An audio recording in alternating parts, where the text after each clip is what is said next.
5, 4, 3, 2, 1, fire.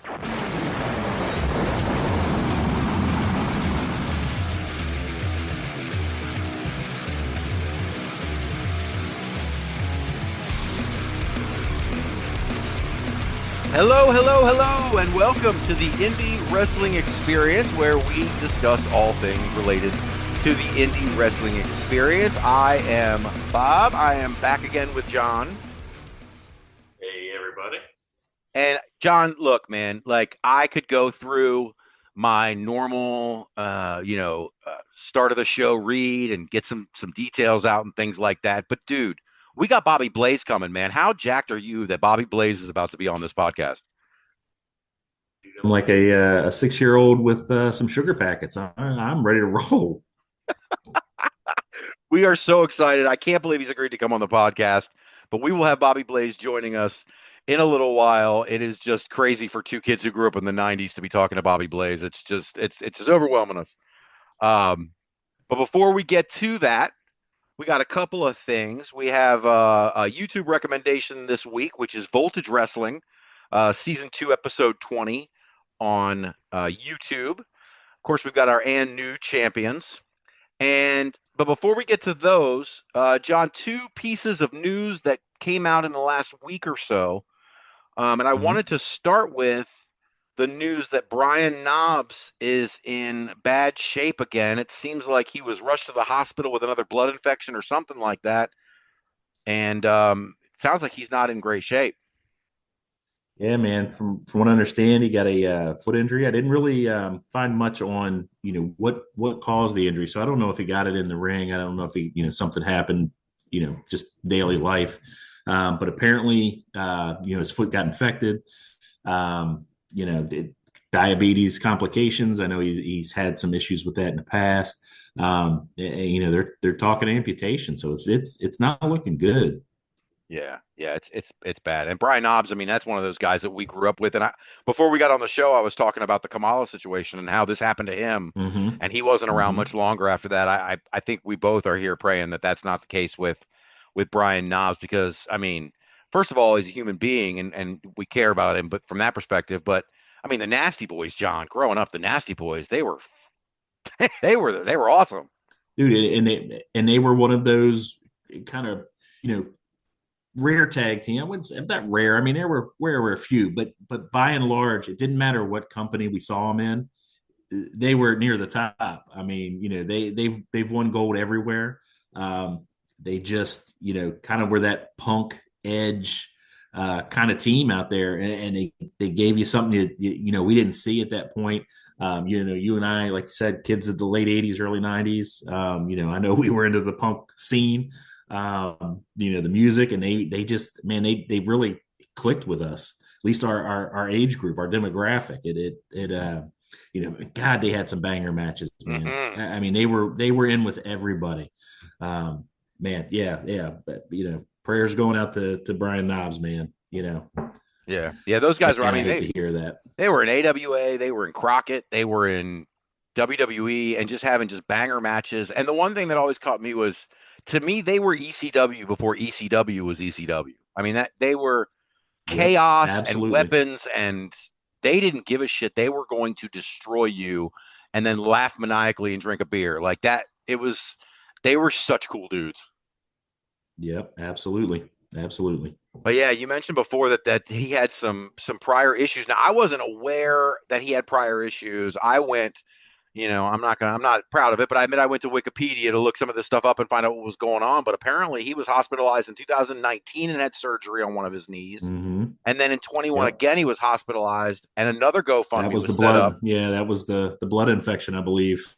Yeah. And then I found out, I didn't know this, but then Knobbs and his wife were left homeless when his house was destroyed during Hurricane Milton. I mean, what else has this guy have to go through? Yeah, he said definitely had a string of bad luck. And there's a new GoFundMe set up for him. So everybody can, go check that out. Give if you can give, or you feel so inclined. And Knobbs is out of saying that man, he really appreciates everybody, and never thought he would be that guy, and here he is, having done it more, multiple times, and he just seems real humble, and man, you just hate to see that for somebody that we grew up with. Yeah, no, absolutely true. And you mentioned the GoFundMe. This morning, I put a link to the GoFundMe on our Linktree. You can probably find it on Awesome. your own by Googling, but anybody who is, used to using the Indie Wrestling Experience Linktree to find other things, it is there if that's the easiest way for you to get to, like you said, if you're inclined or if you're able to help Brian, um, then we would love it if you do that. Support the community and the guys who entertained us for so many years and gave us so much by destroying their body. If we can, it's always great that if we can give back to those guys, and we hope we Yes, both hope, absolutely. yeah, we both hope Brian kicks out of this and keeps showing up at conventions and stuff for years to come. Yes, sir. Oh, the other piece of news, which is sad, but not in the same way. Sad for us strictly as wrestling fans. So I'll go ahead and read the headline. Former Ring of Honor World Champion, TNA superstar, and independent wrestling legend Homicide will be having his retirement match on Thursday, March 20th at Outlaw Wrestling in Brooklyn, New York at Arlo Williamsburg against a yet-to-be-named opponent. John, I can't believe. I mean, he's been wrestling forever, but it just doesn't seems like it's too soon for us to lose Homicide.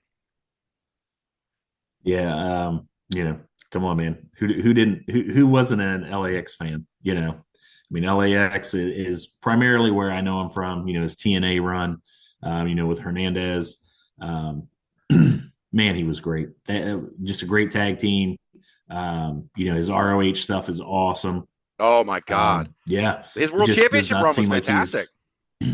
just does not seem like he's been around that long. And you're talking, I mean, that it's got to be around our age, man, which is young. Yeah, let me see. 47. It's He's younger than just, both of us, John. He's younger than yeah, both of us. I didn't need that. I didn't need that Yeah. in my life today. Um, Sorry yeah. about that. But man, he's been in with everybody. And whenever you hear his name brought up, man, this guy's got so much respect in the industry. It's crazy. Man, it's going to be missed. Absolutely going to be missed. Yes. Yes, absolutely. I mean, beating Bryan Danielson for the Ring of Honor World title, that match alone just Mm-hmm. was, oh, man, those guys It were was great. epic. Yeah, it really was, man. And you're right. And listen, Homicide is a guy who is ultra violent. And that has got to have Yep. taken a toll on his body. I get that. Oh, absolutely. Yeah. One of the things that, just in my mind, every time, I think of Homicide, they had a great, LAX had a great series of matches with, America's Most Wanted, Mhm. James Storm and Yeah. Wildcat Chris Harris. And one of the moves that they went to every time is, Hernandez had that awesome move, the border toss, right? Hmm. And it seemed like every match, you'd get the opponents outside, and Homicide would, tell Hernandez, use me, use me.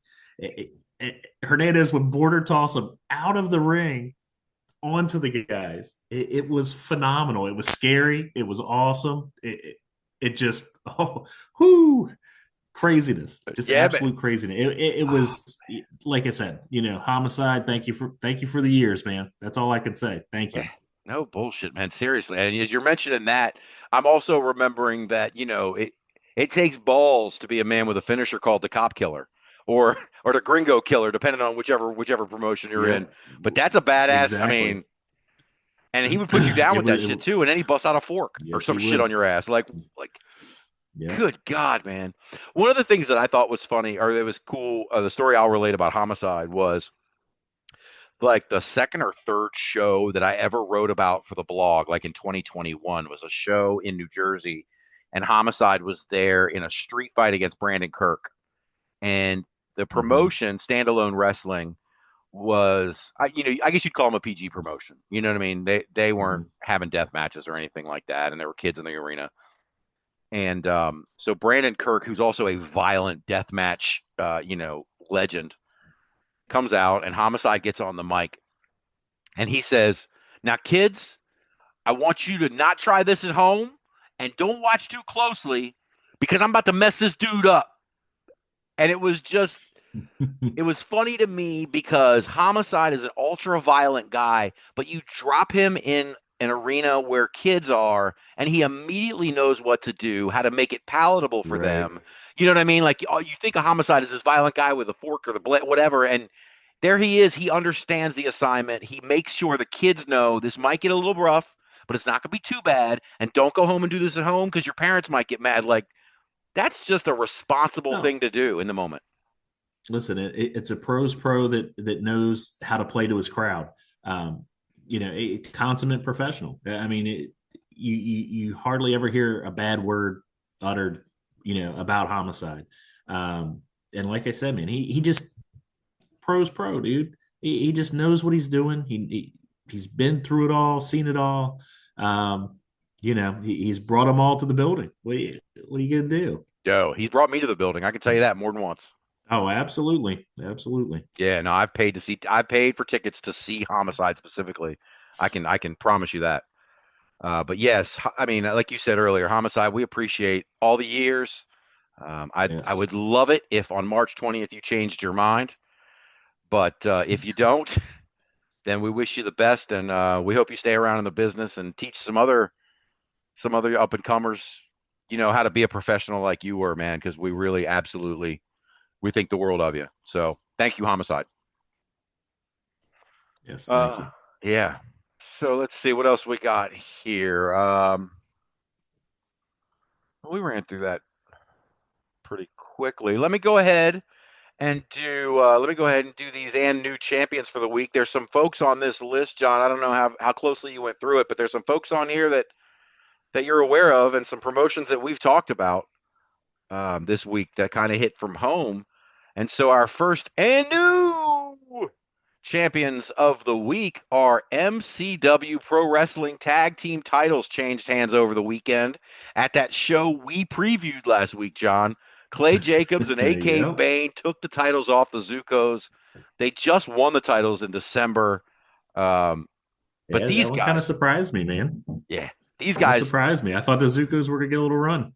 John, you and I are going to go see this, like, the Clay Jacobs and AK Bane, the Devil's Business with Amara Void at their side. You and I were talking about before, and we'll talk about with Rich in a couple weeks, the LFG, how LFG was doing factions. These three Mm-hmm. are chilling, and they are crazy, and they are dark. It's just, they're going to be a lot of fun. And I hope these guys hold on to these tag team titles for a while and just beat everybody that that it comes in their way. Awesome. Yeah, man. Let's see what else we got here at New Frontier Wrestling this weekend. We got a new grand champion in Tariq, who defeated Tyler Hill.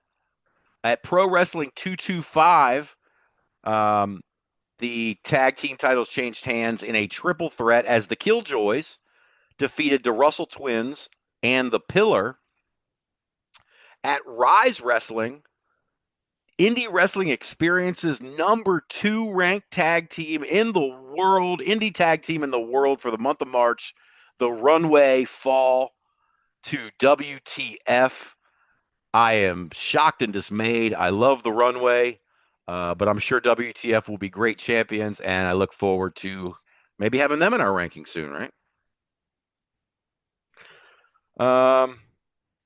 Let's see, at Pro Wrestling Alliance, we got Austin Cruz won the U.S. title from LBK. At Southern States Wrestling, Chase Emery won the heavyweight championship from Murphy Costigan. This is another one that's close to me, John. The Shine Wrestling Ugh. Championship changed hands, not even at a Shine show, at a WWN Monday show this past week. But Kelsey Reagan ended the over 1,100-day reign, John. She's been champion since December of 2021. Evilise. Wow. One Oh, we've talked about numerous times. We love Evilise. we love Evilise. Absolutely. Have you seen much of Kelsey Reagan? I have not. She's got to be doing something right. Mm-hmm. I feel like I got to look back. But I feel like, remember you and I went to that show, that MCW show at like the Fifth Company Brewing or whatever up in Perryville or something? Mm-hmm. I think she Yep. was Up on in that Perryville. show. Perryville, right. I think she was on that show. Yeah. I think she wrestled maybe Gia that night or something. Um, Hmm. I'm gonna go back and look and see if I can find some Yeah. pictures. But Yeah. Don't remember that. But yeah, yeah, that was a fun show. It's not the greatest venue, but that was a it fun was a great. show. No, it was a great show. Oh man. Now I don't know if you remember this. When we went to that show, we were sitting in that corner in the front row, Mm-hmm. and right in front of us was a security guard sitting at that corner the whole time. Black shirt, Okay. right? Mm-hmm. That was Tony Macco, the Dolomac What? from MCW. That was him Really? before he got his chance to be in the matches or whatever. That was him, man. See, that's why when you go to these shows, guys, you got to pay attention to everybody. Yep. You don't know who's going to become who, man. Yep. Yeah, you don't know what security guard is secretly a worker who's going to jump into a match. You don't know what usher is a guy who's learning and is going to be a superstar in 2 years, man. Like everybody there is important. Everybody there has stories. Mm-hmm. Again, what I love about independent wrestling, it's just there's just so many people and stories to learn. Dude, it's got the when you step away from the wrestling aspect of it, it's the family thing, right? Mhm. It's everybody's got their role to play, and everybody's important, and everybody's somebody or on their way to becoming somebody. So it's so great. Mhm. It really is, and we think the world of places like MCW anyway. I mean, we've been to a bunch of their Mm-hmm. shows and just always a really well done production. They're professional guys, and I know I can't say enough about them. Yeah. So let's see what else we got here at Southern Wrestling Tradition. Street Bandit and Bodie O'Hara won the tag team titles from Exodus. At Supreme Wrestling, Madison Payne won the women's title from Kitty LaFleur. At ETU, Expect the Unexpected Wrestling, the Killionaires Club won a tournament to become the new tag team champions. I think they were the inaugural tag team champions, actually. Marcus Mathers is the champion over there in that promotion as well. He's got belts on belts Okay. on belts. Hey, the more that I watch, the more I understand why. Yeah, that kid. To me, man, that kid has ultimate baby faces written all over him. I don't know if I said that before, but he has white meat baby face. Fans love him. Girls love him. Like selling merch. Like he's got all that written all over him, at least to me. Yeah, he's going to be something special for sure. Yeah. Um, and I saw something, and I don't want to misquote this, but I think I saw Marcus post something. It was either a memory from a couple years ago, or it was a recent Mm-hmm. post or whatever, where it may have been after he was ID'd, where he posted something to the effect of, "Mom, I told you one day I was going to buy you a house, and I'm one step closer." Dude, That's awesome. what a good kid. I mean, you Come know what on, I man. mean? Like, Again, you can't get any more baby face, right? yeah, exactly, man. He's taking care of his mama. Like, good for him, man. Hey, It that's awesome, man. it really is. Let's see. You got a few more here. Uh, at Versus the World Wrestling, Tyler Aitken won the heavyweight title in a 25-man Rumble. Um, at All Pro Wrestling, The Storm won the tag team titles from Legitimately Too Good. At New World Wrestling Extreme, Steve Beck became the Extreme Openweight champion after a match with the former champion Insane John Strange. At Savage Anarchy Wrestling, Dante Dio and Flip Rips won the tag titles from AJ Fire and Megan DeFrancisco. At SWA, Brent Hudson won the new Blood title from Luke. Well, no, not from Luke Da Silva. He won it in a match against Luke Da Silva to crown the inaugural SWA New Blood champion. And finally, at Honor Among Wrestling this weekend, we had 3 title changes as Trent Wrigley became the reborn champion in a triple threat against Ethan Everhart and Nick Cotis. Sadie Bell, now this is impressive, in a title versus title match. I think it was the Honor Among Women Wrestling champion Sadie Bell against the NWA JCP Women's champion Kylie Page, and Sadie Bell becomes Sadie Two Belts, defeating Kylie Page, which I don't know. That's got to be a big deal for her, right? I mean, I would think so. You beat the NWA champion. Yeah, that puts you on the map. Or is that Kenzie Page? Oh God, now I'm confusing them. Anyway, they were tag team champions regardless. Big deal. Um, and also the tag team titles switched hands at Honor Among Wrestling this week as Aura defeated Jack Valor and Eddie Grayson. So now, before we bring Bobby Blaze on, just one more thing to talk about, and that is our YouTube recommendation of the week. It's a local promotion for us. One that I've seen a show of theirs, but it was a tri-branded show. It was Pay Your Dues, Voltage Wrestling, and WDWA holding a triple show out in somewhere, Martinsburg or something like that. And I haven't seen a full Voltage show yet. But these shows are taped over in Boonesboro, which is near Hagerstown. And we know John has heat with Hagerstown from last week. So, home of the heels. But yeah, so I don't know if Boonesboro is better than Hagerstown, but we'll call it that. Let's just say Marcus Mathers won't visit there. That's all we're gonna say. Oh man! So this show, Voltage Wrestling, I did some research on it. Now look, I've covered Voltage a little bit here and there, John, before we got going doing this, like on the blog, and so I had an idea that they were on local TV. But I looked when I did it. I guess they are on like TV 10, which is Washington County, Hagerstown local TV, and then also TV 6, which is like the Eastern West Virginia local station or something to that effect. That's 2 channels of local TV. That's pretty good.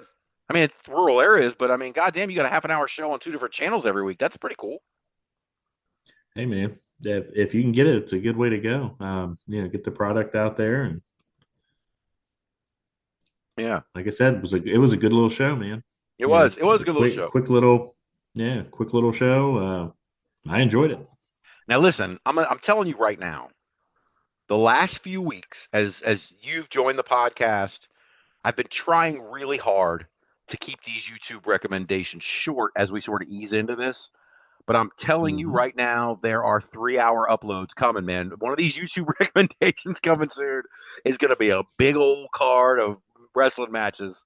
Because it's now listen, I don't have a problem with the short ones. You could watch it on a lunch break, like you said, and that's great. But one of these days, it's like spin the wheel, make the deal. One of these days, it's going to land on a 3.5-hour marathon. But this week, so we had a half an hour episode, and that half an hour episode on YouTube looked like they formatted it for TV. It had the commercial spots already in it, and so it was a flat 30 minutes. Only 2 matches, and I want to start. I'm going to pull up my note on this. I did make a note that the show intro, the musical intro, I don't know, maybe this is a weird little point, but I thought that the intro really fit the brand Voltage. Like the intro felt like Voltage Wrestling. It had energy. It was, I don't know. I was ready to go after I watched that little intro. Yeah, it definitely gets you hyped, man. So, I don't know if it was produced for them. If not, it fits them perfectly. Yeah. It definitely gets you, ready to watch some wrestling. Yeah, no doubt. And the first matchup was a good one. Danny Moe taking on Valerie Vermin. How in the loop are you on either one of these folks before you saw this match? For Valerie Vermin, that's the first I've seen her. Danny Moe, I've seen bits and pieces. I've seen a lot more of. Everything I've seen of Danny Moe is awesome. Danny's awesome. This 6, 8, 10 matches I've seen, she's great in all of them. So, I was expecting a good match, and we got it, didn't we? Yeah, it was really good. My notes are with Valerie Vermin, first time seeing her, dude, she plays a good snivelly heel. Yes, she does.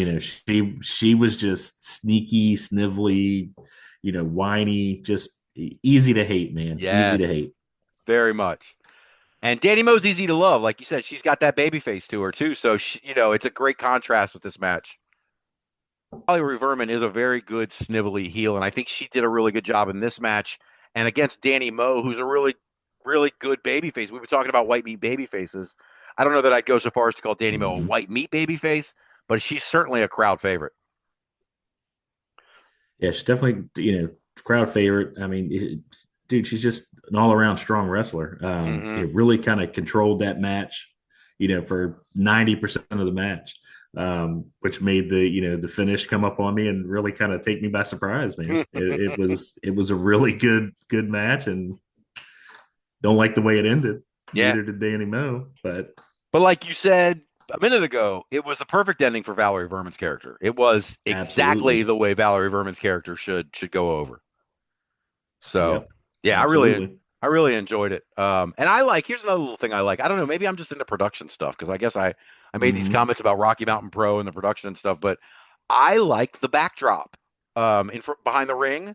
That's like Voltage Wrestling backdrop or whatever, so you don't see an empty stage. Like it reminded me of Jim Crockett in the 80s when they were doing the interviews with the backdrop behind him and whatever. Like it felt like it was set up for TV production. And again, I don't know. I think it was a nice touch. Yeah, man, it gave you old school vibes to it. You know what I mean? So Yes, it was definitely enjoyable. yeah. What was I gonna say here?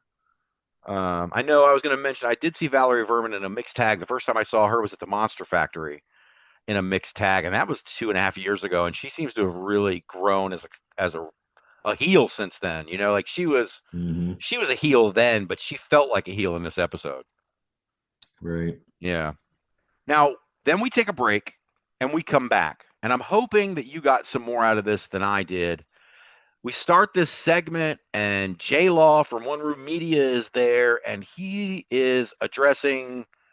Good God, I lost track, but he's addressing these guys and calling them out. Did you hear what he was saying? No, the microphones were not real clear. They don't seem like they were recording to the television recording. They were more house mics, so it had a hard time picking it up. I know he was kind of calling out. I believe it was Partners in Pain. Why I wasn't real clear as to why. He was calling them out. I don't know if maybe when it cut back to from the commercial, if they just kind of interrupted him.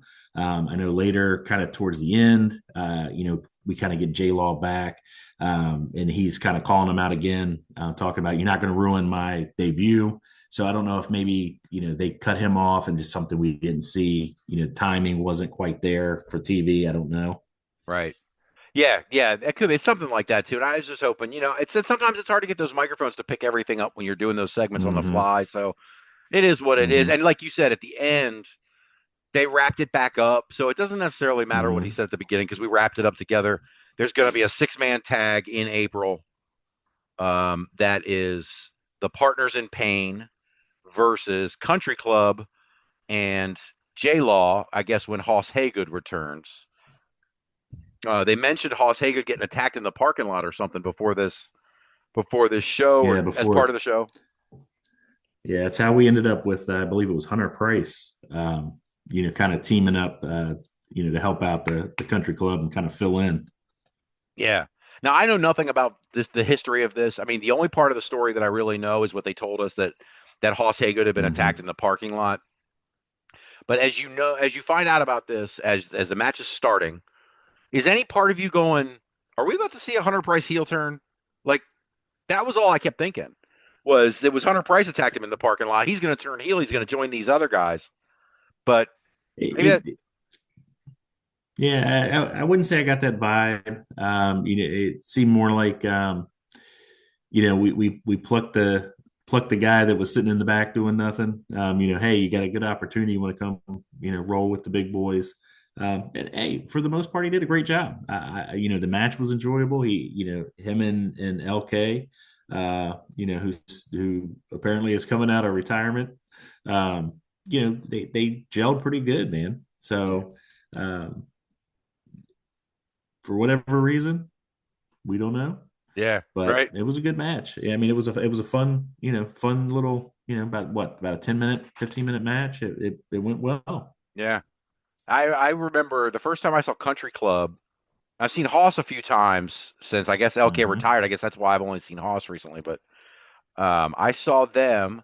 There was a time I had come to your house one day, and then I went down to Pasadena to Beefalo Bob's for the James Ellsworth show. about about 5 minutes from my new house. Yeah, So that's it. That's yes. it. Hey, I like that venue, man. It was real cool. It was real like cozy. You know what I mean? Like there were a lot of people stuffed in a smaller space, but it didn't feel crowded. It just felt like it felt full. You know what I mean?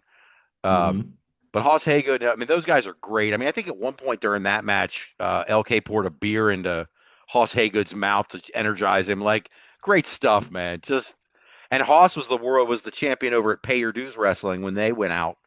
They just disappeared, and I'm not really sure what happened to Pay Your Dues.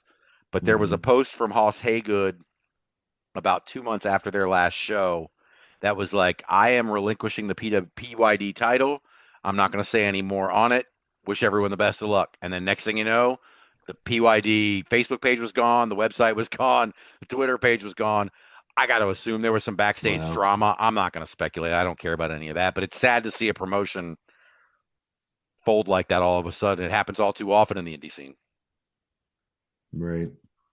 Um, but yeah, So go let ahead. me ask you. So what's go ahead. No, I was Uh, gonna say. So what did you think of once the match got started of the faculty coming out Jacob Edwin and Andrew Thompson. I like Jacob Edwin. I gotta listen. Anybody who's gonna rock the donut bald man, I'm down with, man.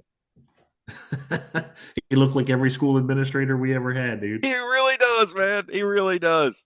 But man, he can go in the ring. Like I thought, he shows up with this young kid, and I thought the young kid was going to play the Ricky Morton spot essentially. I mean, now they're heels, so it wouldn't be Hmm. that spot, but you know what I mean. Like I thought the kid was going to spend most of the time in the match, but Edwin spent most of the time in the match, and he was good. Yeah, it was. A nice swerve. They kind of reversed it on us, and I mean, I don't know if that's their normal, kind of pitter patter, but yeah, Edwin was great to watch, man. It was, like you said, it was like watching my principal. Yeah. Yeah, man, it really was. Hey, and like you said before, we've said this a million times. Anybody that looks like anybody that makes me think, hey, I could still do that. I know it's not true, but when I see guy with, like you said, the guy with the donut, the guy with the pot belly, the guy with the what, look, man, when they look like us, I'm like, okay, there's hope. We're not dead yet. But Voltage has a show, and shoot, I didn't prep it, and I should have prepped it. So I'm just gonna search for it here real quick. But it's in April, I know. Yeah, And yeah, I got a little bit about that. So oh it's we got it April 18th. We got it's April Armageddon. They're having it at the Vanish Hall, Boonesboro, up there in Maryland. So it should be a good show if people can get out to it. And I recommend go seeing it, man. Voltage is doing some neat stuff. yeah, and as you're talking about it, I'm pulling some of this stuff up. They got some match announcements here. Um, Oh yeah, I the didn't fa- see any match announcements. Yeah, the faculty are going to take on Nice and Smooth for the tag team titles in a ladder match. So that's gonna be awesome. Man, well, I hope that start time is after school. And now listen, Nice and Smooth is another tag team that we have ranked in the top Hmm. 15 overall tag teams here, and they seem to be dropping like flies lately. So I hope that Nice and Smooth can hold off Jacob Edwin and the faculty because I'm tired of changing the rankings around. I like no, but that'll be a good match. Also, TJ Sykes is going to defend the title in a rematch against the former champion Facade, Danny Mose. I don't know. Are they husband and wife? Or are they girlfriend and boyfriend? I don't know the answer to that, but they're always together. They're the Neon Blondes, and Hmm. Facade's the former Voltage champion, and so that's going to be really cool. Because my understanding is I didn't really pay much attention. I didn't get deep into it, but my understanding is Flex Phenom was involved in that championship match, interfered and cost Facade the title with a distraction of some kind. So Facade's going to be champing at the bit to get that belt back. And then also, like you said, the last thing I see posted on here, the last match I see posted on here for this so far is the six-man that we mentioned earlier, Country Club. Hmm. When Hoss Hagood returns, LK, they'll be joined by J Law, taking on the Partners in Pain in a six-man match. I guess that's called April Armageddon, April 18th at Vanish Hall in Boonesboro. Check www.voltagewrestling.com for information on tickets for that show, and also to find out if you're in the local area, maybe where you can watch Voltage Wrestling on TV every week. And if not, it's on YouTube, and it's good. We enjoyed it. Yes, sir. Yes, sir. All right, man. I think we have run out of. I think it's time, John. I think he's here. I think it's time to bring him on. Oh, well, now, everyone, it is my honor to introduce our guest for the week, former Smoky Mountain Wrestling Champion, current trainer at the FTC Art of Grappling School in Ohio, Bobby Blaze. Bobby, I cannot believe you're on the podcast. Welcome. Hey, man, thanks for having me on here. It's a real pleasure. I know we had a little bit of a to get ready to get started tonight, but we're here and we're going to have a good podcast. It's a pleasure speaking with you, and thanks again for the opportunity to be on this podcast. No, we appreciate you coming on. Now, we had Brox Boulder on a couple of weeks ago, and he was telling stories on you. Lord, I tell what he told. So I told Brox, I said, I told Brox I found an article where you had made a comment that after a couple of years, I guess, of Brox being there, that Brox had become like your leader, that he had sort of taken over and helped guys get where they're going and things like that. And I asked Brox how that came about, and he said it came about from you kicking him out of the ring. Well, yes, that's true. It's been, going on 5 years now. And what happened was I just saw potential in him. I saw the other students. He just followed his example. And then he would have good days and bad days, whether he was on or off. And of course, you're new to something and, you're trying to learn. And I just saw something in him and I thought he wasn't giving his best. And so we was doing a drill or something. And I just, I used some really coarse language to get out, Mm-hmm. And it worked out really good because I told him I want to speak to a man-to-man. And at the time, we had a lot of, young students. And we had a couple female students, and I just told him, I said, look here, because I'm sure he told you he was about 37, 38 years old at the time, and not giving away his age, but just letting you know that was his approach. And I said, man, you got it right here. And I said, these young people are looking up to you. I said, but you got to understand, I can't talk to you like I can one of these young little 18-year-old cheerleaders or band members. And then I said, we got a couple amateur wrestlers. I've got kids their age that I've trained, in wrestling, amateur style and shoot style. And I was like, I talk to them different. I said, I'm just trying to communicate to you man to man. And once we had that talk and he understood that that's where I was coming from, I wasn't trying to butt heads with them or anything or be disrespectful. What I was trying to do is, look, man, these kids are looking up to you. Either step up or step out or whatever, man. He just stepped up, and we just had a good heart-to-heart, conversation about it. And through the years, of course, he's earned my respect. And now, he's the right-hand man right over here for the training facility at the Art of Grappling Arena we have now. We've just opened up a new 5,000 square foot space. I think he probably told you that. And we've got our first student show here April the 5th, but we've got a big show coming this Sunday here for another Appalachian Mountain Wrestling is coming in to the facility. So we've got a lot of great things going on, but a lot of that goes back to Brox and getting, we went from a long time ago, Joe Pace, the owner of FTC, and he started it. We went from a backyard to a garage that was cold as a whore's heart in the winter and hot in the summer. And then we moved to the building we're in now, which we were below here. And we're upstairs now, as I like to say, but we've got a big, nice place, and we're going to try to make the most of it. And hopefully we'll get Brox and get a few other people like him and a few other people that's been here for quite a while now learning. And Brox also gets out there and hustles for helping these young people get bookings too, and that's a good thing. And I told them early on, there are several people I'm still connected with in professional wrestling. And I said, but you guys are the ones out there on the road. You guys are the ones getting bookings and meeting promoters.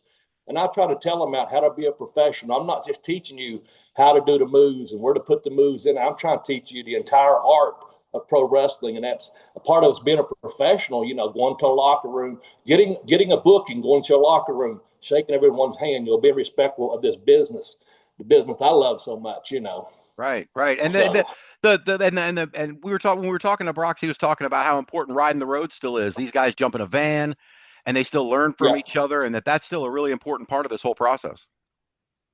Yeah, Brox will tell you, he probably learned a lot from me riding up and down the streets. We've had a couple of trips, to North Carolina, a couple up in Ohio, West Virginia, Kentucky. And, I'm really select on who I ride with or drive with. My nerves really take so much, but Brock's one of the guys I like to be with, and he's a good driver. And so I'm like, and I just tell him stories, and talk to him about what took place at this show or how this match could have been better or why that match was really good. Just different road stories, man. And then they get in there. They've been going to Indianapolis. They've been going to Louisville area, all across the Huntington, Ashland, tri-state area here. So I'm happy and proud of all of them, man. And I said it before, and I'll say it again. There was one time I think that pro wrestling was on its deathbed, and just seemed like all of a sudden it got off the machine. Kicked open the doors, and said, "Hey, independent professional wrestling is back." And I think since COVID, it's a lot better, a lot more options out there for people to go and wrestle, and I love that. I love seeing these young people getting the opportunity. I love to see the older guys like myself having the opportunity at these fan fest and things like that. So I'm hoping pro wrestling is back and here to stay again. Seems like it is. Yeah, absolutely. So yeah, no, and that's it's crazy. I mean, I was wondering if coming out of the COVID, did you guys get a boost from that? Did you guys grow out of that?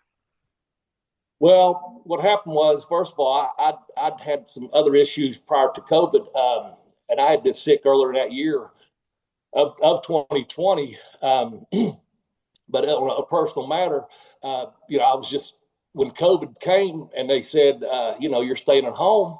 Well, the longer I sat there, the more I thought about, I've got this TV, I've all these streaming services. I got a couch and a chair and nothing's happening here, And I said, so when this is lifted or whenever I can get back out, I said, I'm going to do something with my life that once again, that I love and care about, and that was pro wrestling. And I want to give something back to professional wrestling. So to answer your question, I knew this was going to start the FTC Art of Grappling School, but it got pushed back a little bit, and I wasn't here that day one. I was in communication and stuff, and I came in about this time of year, 5 years ago, I guess, about the first week of March or so, and I've just seen it grow. I think people just got pissed off about being at home. I think pro wrestling fans were just like, you know what? If there's a show, we're going to go, kind of like that thing in Wayne's World, if you build it, they'll come or whatever. Maybe that's Field of Dreams. I don't know what it is. One of those movies, I got them mixed up. But you know what I'm saying? So, I think it, that's such a dark time anyway, but for me, I said, I'm going to pay it forward, man. I'm giving back to this business one way or the other. And first chance I got to come back over here, I did, like I said, over to the old place. That's just my opinion. I think, like I said, it kind of, like everyone else, just kind of said, I've had about enough of this. And for some reason, pro wrestling fans have started, coming back to the matches again, which most of the shows I go to, and I had been going to shows every once in a while prior to COVID. I'd go to the 2 monthly shows and I'd balance them out. So I'd get out at least once a month and keep get to see something I loved, but I wasn't involved like I, wanted to be. And I'd always been helping and teaching and coaching. But when that opportunity come along, and again, with the ban lifted and things like that, I think people today just die to get out of the house, do anything. And if you're a wrestling fan, people that promotion just started popping up. Some not so good, but there's a lot that's really good, and I'm happy for that. And it gives these young guys and girls an opportunity to get out and wrestle on the weekends. And like I said, it gives some of the old timers a chance to get out and do some autograph signings and fan fest and things like that. So I think pro wrestling in a pretty good shape right now where it's at. Yeah, so. Absolutely. I had a question for you. So you got to work with Jillian Hall here at the school too, right? Yes. She and I was starting together, and she came back in when I think they opened up on December 1st, and I wasn't ready to come back then. And the other thing I remember about that date was it was the coldest day in the tri-state area. Sorry, December. It's dark. I'm like, my ass is not going anywhere. I told Joe I will be there. It's just a matter of time. In fact, so then what happened was Jillian got invited to the Royal Rumble that year and was going to go to Florida and stay for a couple of weeks. And Joe asked me, because I was going to come back even later, wait for her to get back. And he hated to, not have the students a place to train for a couple of weeks. And he knew I was just about ready to come back. And so, yeah, Jillian was, man, I'll tell you this, I have a lot of respect for what she done with some of these young students, because by the time I got here, some of them were really ready. Some of them had their first match. But I needed to do things my way and see things tightened up some and this and that. But she had done a tremendous job. And, she stayed on for several more months after that. Then she had to take care of some personal issues, just like we all do sometimes. Anyway, she got the students really ready. She had them on a good conditioning program. She had them in the ring trying to learn psychology. And that's where I came in right when some of these earlier students were just now learning about the psychology of the ring. And, yeah, you can do a suplex, but why do it in the first 2 minutes of a match or, this and that. And then her style, she had a system style. And that's not a dig towards any system. It's just the way she was teaching them and bringing them along. Mine was I got trained by great Professor Boris Malenko in Tampa, Florida, and I had been all over the world. So I saw many different styles. And I knew the Malenko way you do it, just the way we did it. And so it has a method to the madness, if you will. But I was given a worldwide perspective. I can give you this from Japan. I can give you some psychology that was different in Canada. I'd been to South Africa and I've been in a riot, So I had a lot of experiences, and I'd been all over the U.S. Plus Cornette, the way Jimmy Cornette, I'm a Cornette guy. I was there for 3 years with Jimmy. How can I learn something about professional wrestling and not, being around Jim Cornette like that? And, once I got started there, he invited me into the production meetings. I had sheets. I'd done promos. He said, Bobby, try this. Matter of fact, I saw Jimmy out promoting the Queen of the Ring the other day in Louisville on one of the podcasts on my YouTube. And he was like, hey, wrestling fans.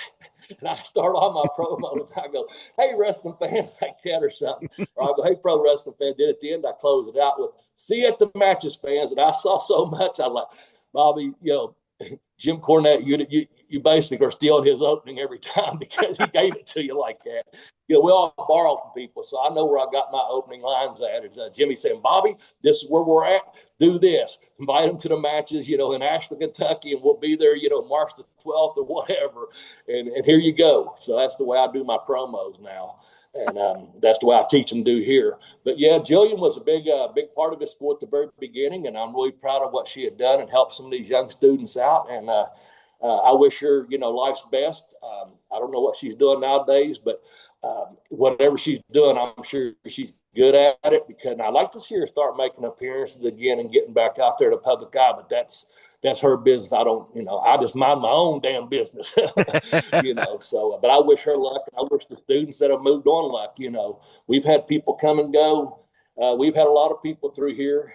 Brock could probably tell you, one day they show up one day and they don't come back. Oh, this is what I always want to do. I want to be a wrestler. And they show up one time, they go through our warm-up drill, and they just don't come back. And wow. We've got a very good warm-up drill we do. We spend about 15 to 20 minutes, sometimes 30 on conditioning. And as the great Carl Gotch and Professor Boris Malenko both said, conditioning is your best hold in wrestling. That's the best hold you can have. Of course, there's another hold called a pencil hold, and you don't want to be under that either.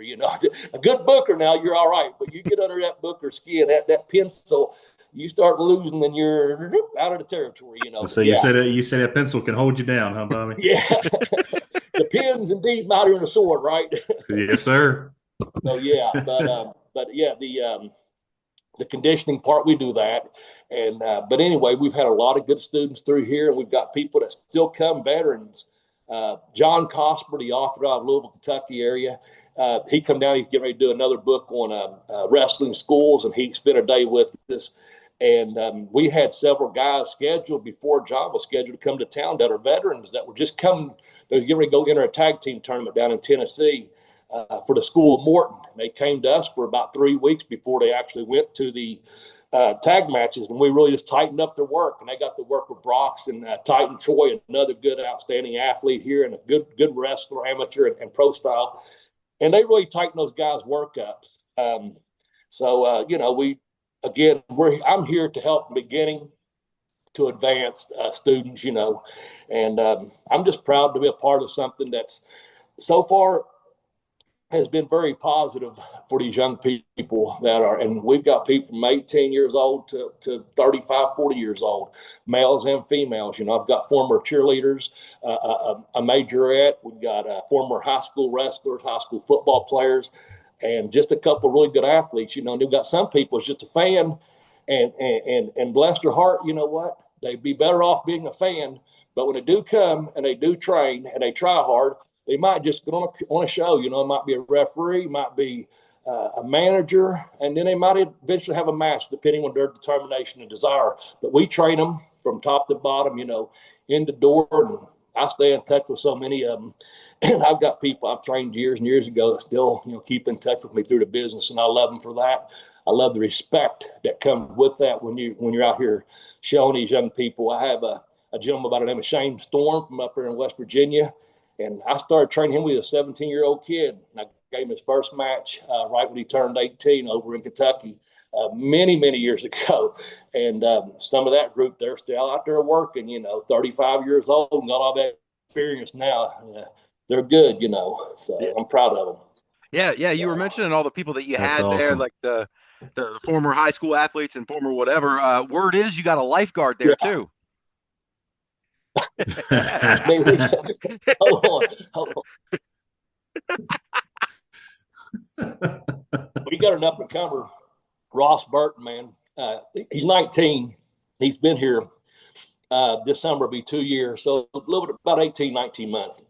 What an athlete, man. In high school, he played some football and basketball, and he ran track and field. Now the only thing he's doing is wrestling, and he's getting ready. Well, he started already his senior year of track and field. He's a pole vaulter.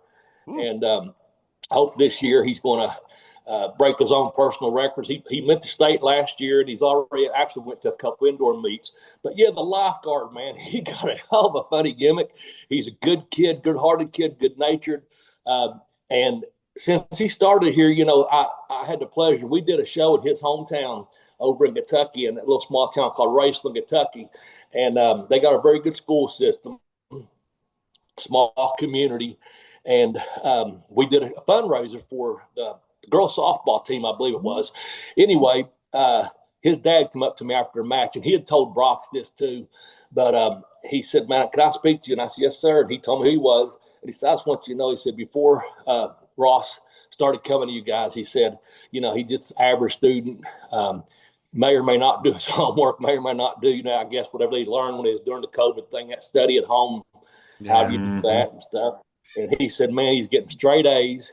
He said he's working at, which we had to try to push him to work out. If anything right now, he's thin, but he's going to fill out really good. He's got good, shoulder girth, and that just build up some muscle on it. But he's improved socially so much, man. Instead of talking down here and mumbling, he can look me in the eye. I talk to him, I speak to him. I shake his hand like a man, and I'm helping him, mature as a athlete and as a student athlete, and as a young man. The lifeguard, be on the lookout for the lifeguard. Lifeguard Ross made sorry, Bob. Lifeguard Ross made a surprise appearance when we were talking to Brock. So he was the hit of the interview. Oh, man. yeah, okay. Oh, I can believe that. Oh man, yeah. So I don't know. I don't think he's here yet. I was going to ask you. So I was going to say I don't think he's here yet. I don't hear you. Oh, sorry. I think we got a delay. I always get on the delay. The delay there. I was going to ask you about Sarah Bubbles. So before we got on here, Sarah Bubbles was helping us out, John, getting Bobby set up, and she's your Art of Grappling Women's Champion. Is that right? Yes, that's correct. They we've had some really good female wrestlers come through here. I'll be honest about that. We've got about 3 or 4 girls who's kind of moved on and have done really well. Sarah had the pleasure, when Jillian was still here, so she got a little bit of both of us, at the beginning of her training. And here's a young person that she didn't know who the hell I was. She didn't know who Jillian Hall was. She didn't know what wrestling. She didn't know anything about pro wrestling. She was going to come here and lose some weight. And, she's come so far, and just also behind the scenes, she's helped a lot too. She's helped some things out with the school and little things like help setting up this interview. Cause normally I'd have been, this part of it, cause I've been home ready to go, and we had some delays and we're working on a studio over here at the school, in this new space. And so, yeah, but Sarah, she's caught on to the understanding the wrestling. She can do all the moves and this and that, but for her, she understands the psychology and she's understanding part of a storyline. And like I tell these students, for 2 hours, a couple of days, 3 days a week, you can come here. Don't worry about anything. You come here to learn to wrestle. Don't worry about your kids. Don't worry about your bills. Don't worry about this and that. Come here, get some exercise in, free your mind, your ass will follow kind of thing. Get in here and take some bumps, work on your persona, work on your character development. And she's really done that. And again, that's to her advantage. Because there's only a few females in this area, but we've got a handful of really good ones, and hopefully she can continue to with her career after art of grappling. Yeah, she's the first female champion we've had. They've got a real nice belt, and they've built that up, and hopefully they'll build that division up even more. We're hoping more people from other promotions want to come in and challenge her for that title. That's a Brock's thing or a Joe Pace thing. I just do the training, and of course, if I see the opportunity, when I speak to other girls that I've seen on shows and things, I'm always like, hey, who you wrestling with? Who's good? Who's coming to the area? There's some girls that come out of Pittsburgh. They've been pretty good. Had proper training. They're young, and a couple of girls from North Carolina's come up. We've got a girl that comes from Cincinnati. But it just takes time. The person that comes 2 days a week, 3 days a week, obviously they're getting bookings on the side. Their career can go a little bit more advanced, And again, Becky with her and Brock, there's a little storyline going. So with her character, the Sarah Bubbles character, like my son told me, I'm with him on this one, or maybe it's my brother. If I ever hear that damn girls just want to have fun one more time, that's what she comes out to. And I'll listen to my Bodie station, they play it, and I'll be like, if I hear that old time rock and roll one more time, and if I hear Double Vision, I know all these people's music from, the Batten Twins used to be Double Vision and old time rock and roll, the Rock and Roll Express. And I'd hear, different. I hear Tom Petty, Don't Back Down. I turn it up, me and my brother, we've got an agreement. Do not turn off Tom Petty when he comes on the oldies. But when that damn girls want to have fun, I go, that's Sarah, I'll change that channel. It breaks my heart watching wrestling nowadays without all those, like you go back and watch all the old shows now, they've dubbed over all that cool music with crappy music, and the energy is completely gone from it. Right. You see people sitting there like this, like, what are you supposed to do? That's the beauty of independence, man. They'll still put some music out there that may be copyrighted. I don't know nothing about it, but they'll play it, Yeah. You mentioned earlier you were talking about the pencil. Go ahead. Yes, I don't know. I was just going to say, I think a lot of YouTube. Go ahead. Go ahead. I'm sorry. You go ahead. You're the storyteller. No, I was just going to say, I think a lot of independent shows still use music that's not an infringement on copyrights or anything. You know what I'm saying? And I think the fans appreciate that. And I've seen so many guys that in rock and roll and rap and stuff that love wrestling. So I think they'd pop for it too. So I'm not I agree with you, Bobby. TV or running past your time on YouTube, and I'm just talking about it at an independent house show. They say, you know what, boom, Blazing Glory, or I Won't Back Down, or Free Bird. You're like, yeah, hey man, they're out there, Yeah. I was going to ask you though a second ago. You mentioned being under the pencil hold. Who if you're able to tell me, who's got the pencil at FTC? Is that you? Oh, hell no, man. I just do the coaching and training. I, sometimes, no, they ask my opinion. They run stuff by me all the time, which I appreciate, respect. But, I guess Brox and Joe really, they book the shows, they promote the shows, and I help it out any way I can. But my thing is just, because I've been there when I was younger. I've ran shows. Prior to going to Smoky Mountain. They were very small independent mud shows, if you will. But after Smoky Mountain and in between WCW, I ran shows. After WCW, I ran shows. I've had my run at running and promoting shows and things like that. I'll lend my knowledge to them, and I'll see someone training hard, and I hear someone this and that, and I'll say, you put them two together, or what about this finish? I'd give a lot of finishes. I help people with a lot of finishes. I do like that part. Joe still comes to me and says, Bobby, what's a good finish for this match with the heel over, face over? Brock runs the card by me. So what do you think about this? So I have my input, but they have the pencil, man. And I don't mind it, because I do my own creative as well. If I'm going to be a part of a show, I'm the acting role of on behalf of the athletic commission. I'm here, and we're going to keep things in line, or I'm going to sanctify this, tag team title match. The titles are in line. Right. I have an authority type figure that at least someone they had the answer to someone in the locker room. And it also helps make sense for the show, the flow of the show. Well, why did that happen, or this and that? And I can come out and say, well, here's why. So we'll have a tag team tournament, or this is what we're going to do, or whatever. But it's always in the best interest of the organization. The FTC, or this week will be AMW, wherever I happen to be at off, whatever. Just lending my knowledge, if you will, my input to my character, my storyline only. If someone asks, I'll live it. But for me, I just part of the write up. Appreciate the opportunities and doing personal appearances and this stuff.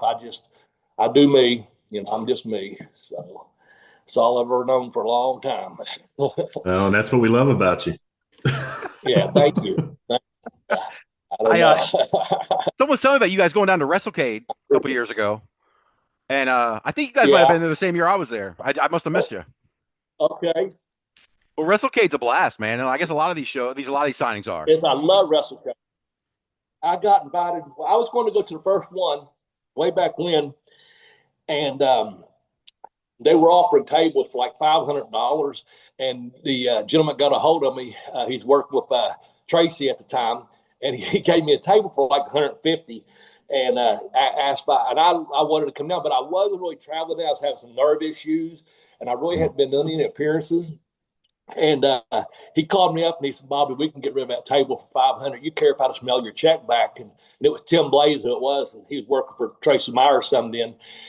And I was like, oh, that's a relief. No, thanks, And anyway, I ended up not going. But the third WrestleCade, they got a hold of me because they did the Smoky Mountain, what was it called? They had a board. I'm drawing a blank. The Smoky. They did with VCW too. Shoot. The panel or help whatever. me out here.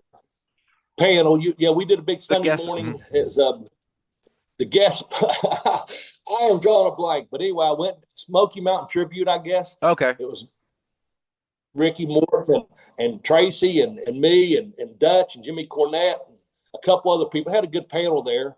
And Smoky Mountain Experience, I guess is what it was called or whatever. Okay. And I enjoyed that whole weekend. And, excuse me, of course, I didn't go back the next one, but COVID come around.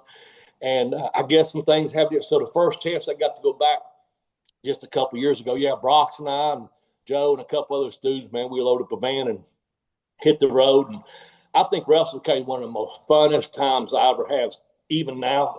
I didn't go this year. I went 2 years ago. Again, I went down with Sue Young. She and I were together at the table. And I love Sue a lot. She's a dear friend. Awesome. And, she is awesome and a hell of a worker. And she's doing pretty good, and I'm happy for her because she had some surgery, as you may or might not know. She got injured, and she's on the mend now. Here comes Brock here to bust up the interview. And he's probably going to say something about that first trip he went to North Carolina with me. I took a drink of beer. Here, Brock now. Oh, it's a Brock's running. I'm this guy. I got to let him know, just in case. Hey, That's Nyla Rose. That's Nyla Rose. That's my job. What's going on, Brax? How's it going, buddy? You all right? Oh Going no, good, brother. Going oh good. Hey, no. guys, you got a minute? Happy birthday, Brox. Oh, that's right. Oh, I saw that earlier. shoot. Happy birthday. Happy Brock. birthday, brother. I wish. 39 Doesn't again. look a day over 29. What are you That's talking it. about? I was going to say it, but y'all know better of him. So, yeah. Happy birthday. Hey, man, he's trying to catch up to the rest of us, man. What's going on? You better stop that stuff. Yeah. Hey, I got to see Brox and What was Titan funny Troy about actually in the that ring the trip, other night, so that was fun. Awesome. What's that? I said I got to see Brox and Titan Troy actually wrestle the other night. That was awesome. Good. Thank you. Good Yeah, deal. those guys are Thank you. fantastic. They're a good tag team. They really are, man. Yeah, And Grappling Inc. I need to know what's the name of that damn monkey flip sequence move or whatever y'all do. I had no idea how to describe it. Monkey flip senton. Monkey flip senton. Just, God, I'm gonna go. like I told you when I was on the show, what's old is new, and what's new is even better. I love it. I like it. Yeah. I've Yeah. never heard something like that at. Yeah, John, he was telling me about that. He was telling us about that move and how Devon, I think, was helping him with it. And then I saw it the other night, and I'm like, I guarantee you that's the move, but I had no idea what it was. It happened so fast. They're really good. They're really good. I think you sent me a clip of it. It was awesome. Yeah. They've got some good stuff, and the early on they started putting stuff together, and my brother and I, my son and I, they watched a lot of stuff I've sent them, and I said, what do you think about this? And it's just stuff that I've seen the Malenkos do or other teams do, and I brought it back, and Troy and Brox won the tag, and they just started putting stuff together. It made sense, and I told them that's the main thing. And again, if people haven't seen something for 30 years, they have never seen it before, it's new to them, and I'm proud about it, and that's where he gets that out. And I heard of him, Gotcha Malenko, what's old is new and what's new is old, and that's ingrained in your mind and your training. It's true, if I showed Brox, just using him as an example, I showed him a Japanese body slam that Dean Malenko showed me, and also a Japanese arm drag, and he had never even heard of it. And I said, this is going to be what you can do. He gave it to me. I'm giving it to you. You can use this. And then I showed Titan Troy, that Northern Lights. I said, here's what you can do. You can really do it this way. And he honored me by, taking that as a finisher at one point. And so it goes back to giving back, man. Everything good that's happened to me is a direct result of me helping someone else out. And that's in life too, honestly. I got my life as a work shirt on, but that's the way it is to me. Is like life is love, man. If you get out there and just, I try to give back every day. That's what I'm doing. That's what I say. So I'm glad to do that. When you see someone do that in their match and do it to perfection, that's what I like to. I tell these guys a lot of time, if I go to a show and I'm not a part of that match, I don't want to know the finish. I want to enjoy it, and let the fan in me a little bit do that. But if I do know the finish, or I've helped call the finish, I want you to pop me. I want you to do it to perfection. I want to see how well you execute the finish. And then, I've had people come back and one tag team match, triple threat match, and it was between these girls, and I told them to be in this one area specifically. One girl drifted down toward the finish, and it took everyone's focus to two different parts of the ring, one on one side, one on the other. Well, this girl, she'd only seen wrestling on TV. And I said, well, here's why. Let me explain it to you. I said, because now you got half the crowd watching these two girls, and you're way down here. There's no breakaway cameras. There's no announcers telling them, watch this. I said, so what you got to do in a house show is this. If you'd have stayed where I told you to in that corner, everyone's watching all three of you at the same time. Oh, and it's like a light bulb went off in her head. Yes, you're right. I see why.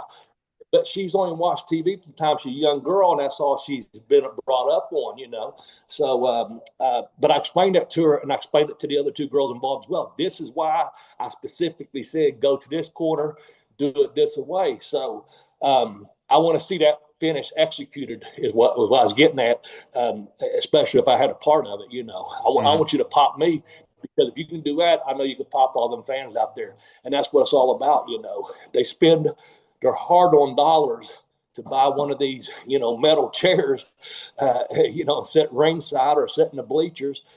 There's people out here in this world, wherever they work out, whatever their job is, and they're busting their ass, and they got a paycheck. at the end of that week or 2 weeks or however they get paid, and they've taken part of their money.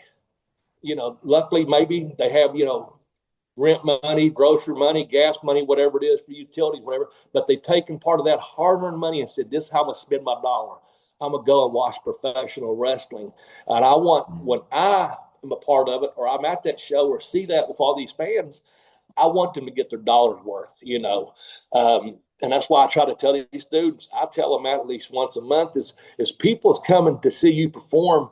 They want to see wrestling, give them their money's worth, man. I know when I was up in Canada, my first territory, it was $8 for a folding chair and ringside. And I just knew from my work ethic and this and that, those people, they were hockey fans, they were fishermen. I was up, it was territorial up there, it was summertime. So they fished and made their money during that time because the winters are harsh up on the Northeast Atlantic coast, and we had weekly towns. Every week these people was coming, 400 and 500 people a week back then. And they wanted some kind of entertainment. I hate that word. They wanted to see pro wrestling on a Saturday night. So you give them their money's worth, then some. And they don't want to see the guy down the street. They want to see a performer. They want to see an athlete. They want to see a wrestler. They want to follow a storyline because for 2 hours they get to free their mind, And that's really what I try to put through to these young people. That man, you all probably know as well as I do. You get out there and you're working for that money. Nowadays you're like, well, how do I best spend it? And you take care of everything if you can. And if you got that little bit extra, you get to finally go out and do something on a Saturday night. And some people, it could be if they got younger children, they may have to leave them at home and they might have to get a setter. But then hopefully as they get 5 and 6, they come out and they start getting old. We can start getting new fans. So now they're 10 or 12. And you're like, yeah, we're recruiting them right in, just like because mom and dad or pops or whoever loved wrestling, And so we got a whole different generation out there. Yeah, that was us 40 years ago. Yeah. We got hooked on it. Man, that's exactly how we got hooked on it. Yeah, I've been a fan my whole life, man. Yeah, so, this may be a weird question. Go ahead. This may be a weird question, but I was noticing that you were coming in '88, and you mentioned Jim Cornette, and you're out in that sort of general area. So, what do you know about the Beckley, West Virginia incident with Cornette and the Midnight Express? No, I don't know much about that because when I broke in '88, first of all, I always spoke to Bobby Eaton when he come to Huntington or Charleston. Jimmy would just give me the nod or little thing there. I didn't, but Bobby always spoke to me for whatever reason. I broke in for a guy named Rick Newsom up in Kentucky here. And my first show was over in Hayside, Virginia. But it was a lot of outlaw independent mud shows, to be honest with you. I did a couple NWA affiliated shows. That's where I first met Buddy Landell, Jimmy Valiant, Hector Guerrero. But I didn't know much about Beckley, West Virginia. Other than what I see on the TV from Charleston or Huntington markets until I got to Smoky Mountain. Of course, that was a regular town. That's where I had my tryout. Jimmy brought me in. I tried against Brian Lee back in this time of year in March of '93, shortly after the blizzard of '93, if y'all remember that. Aging myself there, but I got to go up there, and so I didn't know anything about that much about the incident at that time. Just a fan. And I had about 10 or 12 matches, maybe 15. And I was on a show in Pikeville, Kentucky. And I worked against the guy that brought me in, Rick Newsom. And I had been sending out feelers the whole time for wrestling schools, I'd sent one to the Monster Factory. I'd sent one to Memphis. I sent one to a guy in Minnesota who put me in touch with the Malenkos, actually. But someone no-showed the main event. It was Hector Guerrero and Jimmy Valiant. Hector was Lasertron. It was Buddy Landell. I think it was Dutch, but I won't put that on him. Someone else from that Knoxville area didn't show up. And Buddy said, well, put me with that boy right there. And I had the bleached hair like he did. I had a tan. And I was in street clothes because I was just in a street fight, his hardcore match against Rick Newsom, who was a local policeman up there. And so I went out in the ring with Buddy said, just follow me and listen. And I was up in a ring apron. And Buddy and Hector locked up. And then I saw it, and I was like, oh, God, these guys are professionals. Buddy just reached up and pulled him, and Hector took a bump, and he complained about the mask and this. And then I was like, oh, my God, I've been out here killing some guy. He's been killing me, Knuckle Sandwich City, you know. And so I watched him, and Hector, he said, tag me. I tagged him. Hector got in, and I just followed him around. He's a little lasertron. He's been doing this, and I follow the gimmick, man, and he gets me in the corner and sticks his finger in my belly button. Place pops like, oh my God! He goes, just listen, kid. And he goes, grab me. I grabbed him. My lockup was probably stiff, and we walked over. He tagged Jimmy, and Boogie come in. He was Boogie Woogie by then, and he goes, hey, brother, and he just started talking to me. And then finally, it got to where, he grabbed me around the arm like this. He's holding me behind. He goes, just catch him, brother. And like that. And Jimmy, I love to death. As he'll tell you, he said, I've known Bobby since he was a teenager. And that's just about right, honestly. And Hector jumped off the top rope. And at the last second, Jimmy let go. And here he comes, just light as a feather, straight down. 1, 2, 3. And there's another, hey, thank you, brother. And I got out, and I followed Buddy to the back. He's throwing chairs and complaining like, you cost us that match. You're a loser. Go home, doing his gimmick. And I'm just going like, I'm befuddled. I'm going, oh, my God. I get in the back, and Buddy's like, thank you. And I go, man, thank you. What do I need to do? He goes, you're green as grass, kid. He said, find someone that can train you. And I said, well, I'm trying to. And then a few months later is when I actually moved down to Tampa, Florida, because I saw how professional those guys were. Mm-hmm. And I wanted to do that, be that smooth. I think I eventually did from things I hear, and I'm proud of that fact. I heard my timing was really good. You can't teach timing. I had good timing. That's come from being an athlete.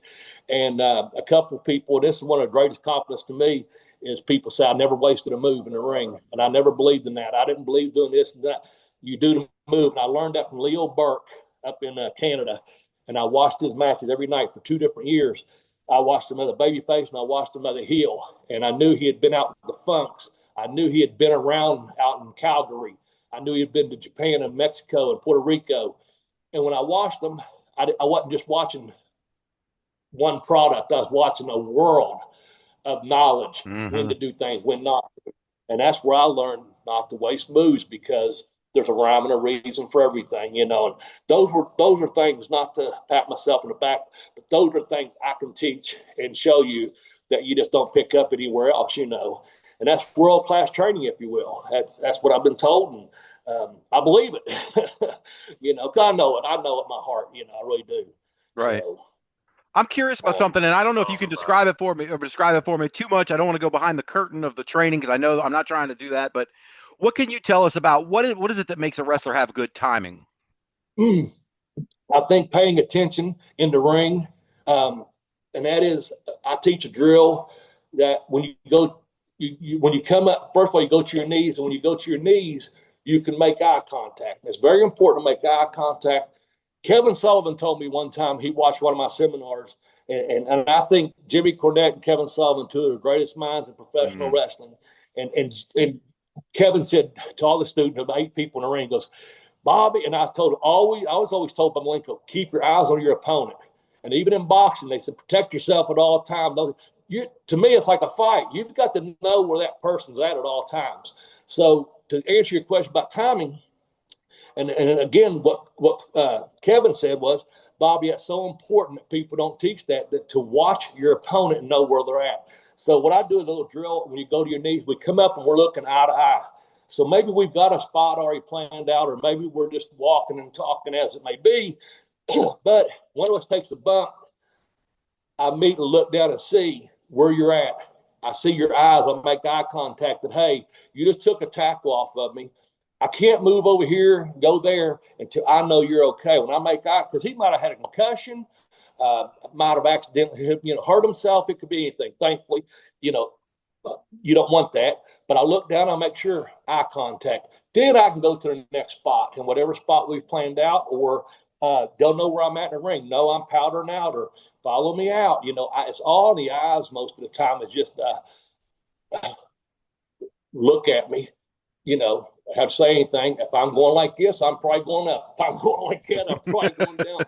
You always know where I'm at too. If I'm in the turnbuckle, and if you're in a turnbuckle, we're mirroring each other. So just go like that till we meet in the middle. And I teach that a lot, just a mirror drill. Let the veteran lead, and we're turnbuckle to turnbuckle. Now we're middle rope, turnbuckle to turnbuckle, and we slowly get together in the middle. That's just the way I teach it, because that's the way I was taught. And also from playing sports and being an athlete back in the day, things have to come together, if you will. We're going to run a right belly 6, or we're going to do a play number 3 where the big man gets the ball, or whatever sport you're playing. Those just football and basketball references. Track and field. If you're going to high jump or pole vault, or how fast someone's going to hurdle. If that guy's over running 100 in this time, you go, well, I better improve my time. So it's just from that, being around sports my whole life. And being blessed. That's another thing. I can try to teach it to you, and if you pay attention and you do the eye-to-eye thing and know where I'm at all times, we shouldn't have too much of an issue with the timing thing. And then you just back up if you do, like, whoa, hey, now let's re-gauge ourselves here, and we'll come back to that later. Or if we missed our spot, we'll keep on moving. Right. Hope it answers that question. Yeah, absolutely. It's more than this is so interesting. But I'm so interested. When we were talking to Brox, me and John have been laughing for a couple of weeks because he was talking about going to wrestling training at 39, I think he said it was, or whatever. And so then me and John have been talking for 2 weeks about how this is our chance. Now we're in our 40s. We said, okay, well, we still got a chance. So we're trying to figure out how to learn commentary or be a manager or something. Well, come on down, man. We've got I try to help you where I can. That was one of the things I told Brox too about that conversation we had about him just stepping out of the ring or whatever, and then afterwards speaking man to man. That's why I was trying to tell him was you're going to have to use this. You understand now. He started to understand these kids are following him. Guys and girls both were following his example. And he couldn't have a lazy day. They're looking up to you. And so, and he had been a fan and he had been to shows. He hadn't really been to an independent show, just a few at that point. And he was like, yeah, and then he went to one. He goes, I want to do that, and I said, this is what's going to be your advantage. You can use this up here, And I said, you only got so many bumps on your bump card. I had John Carlisle tell me last week, he said, man, you sure were right about that bump card. I feel like I'm running out. And I said, well, use them wisely, But, yeah, that's one of the things is, and if you use your brain and look at Ricky Morton, he's still out there, man. Human psychology. Yeah. Of course, he's over, and he knows how to get over. And that's just one example, someone's still out there doing it.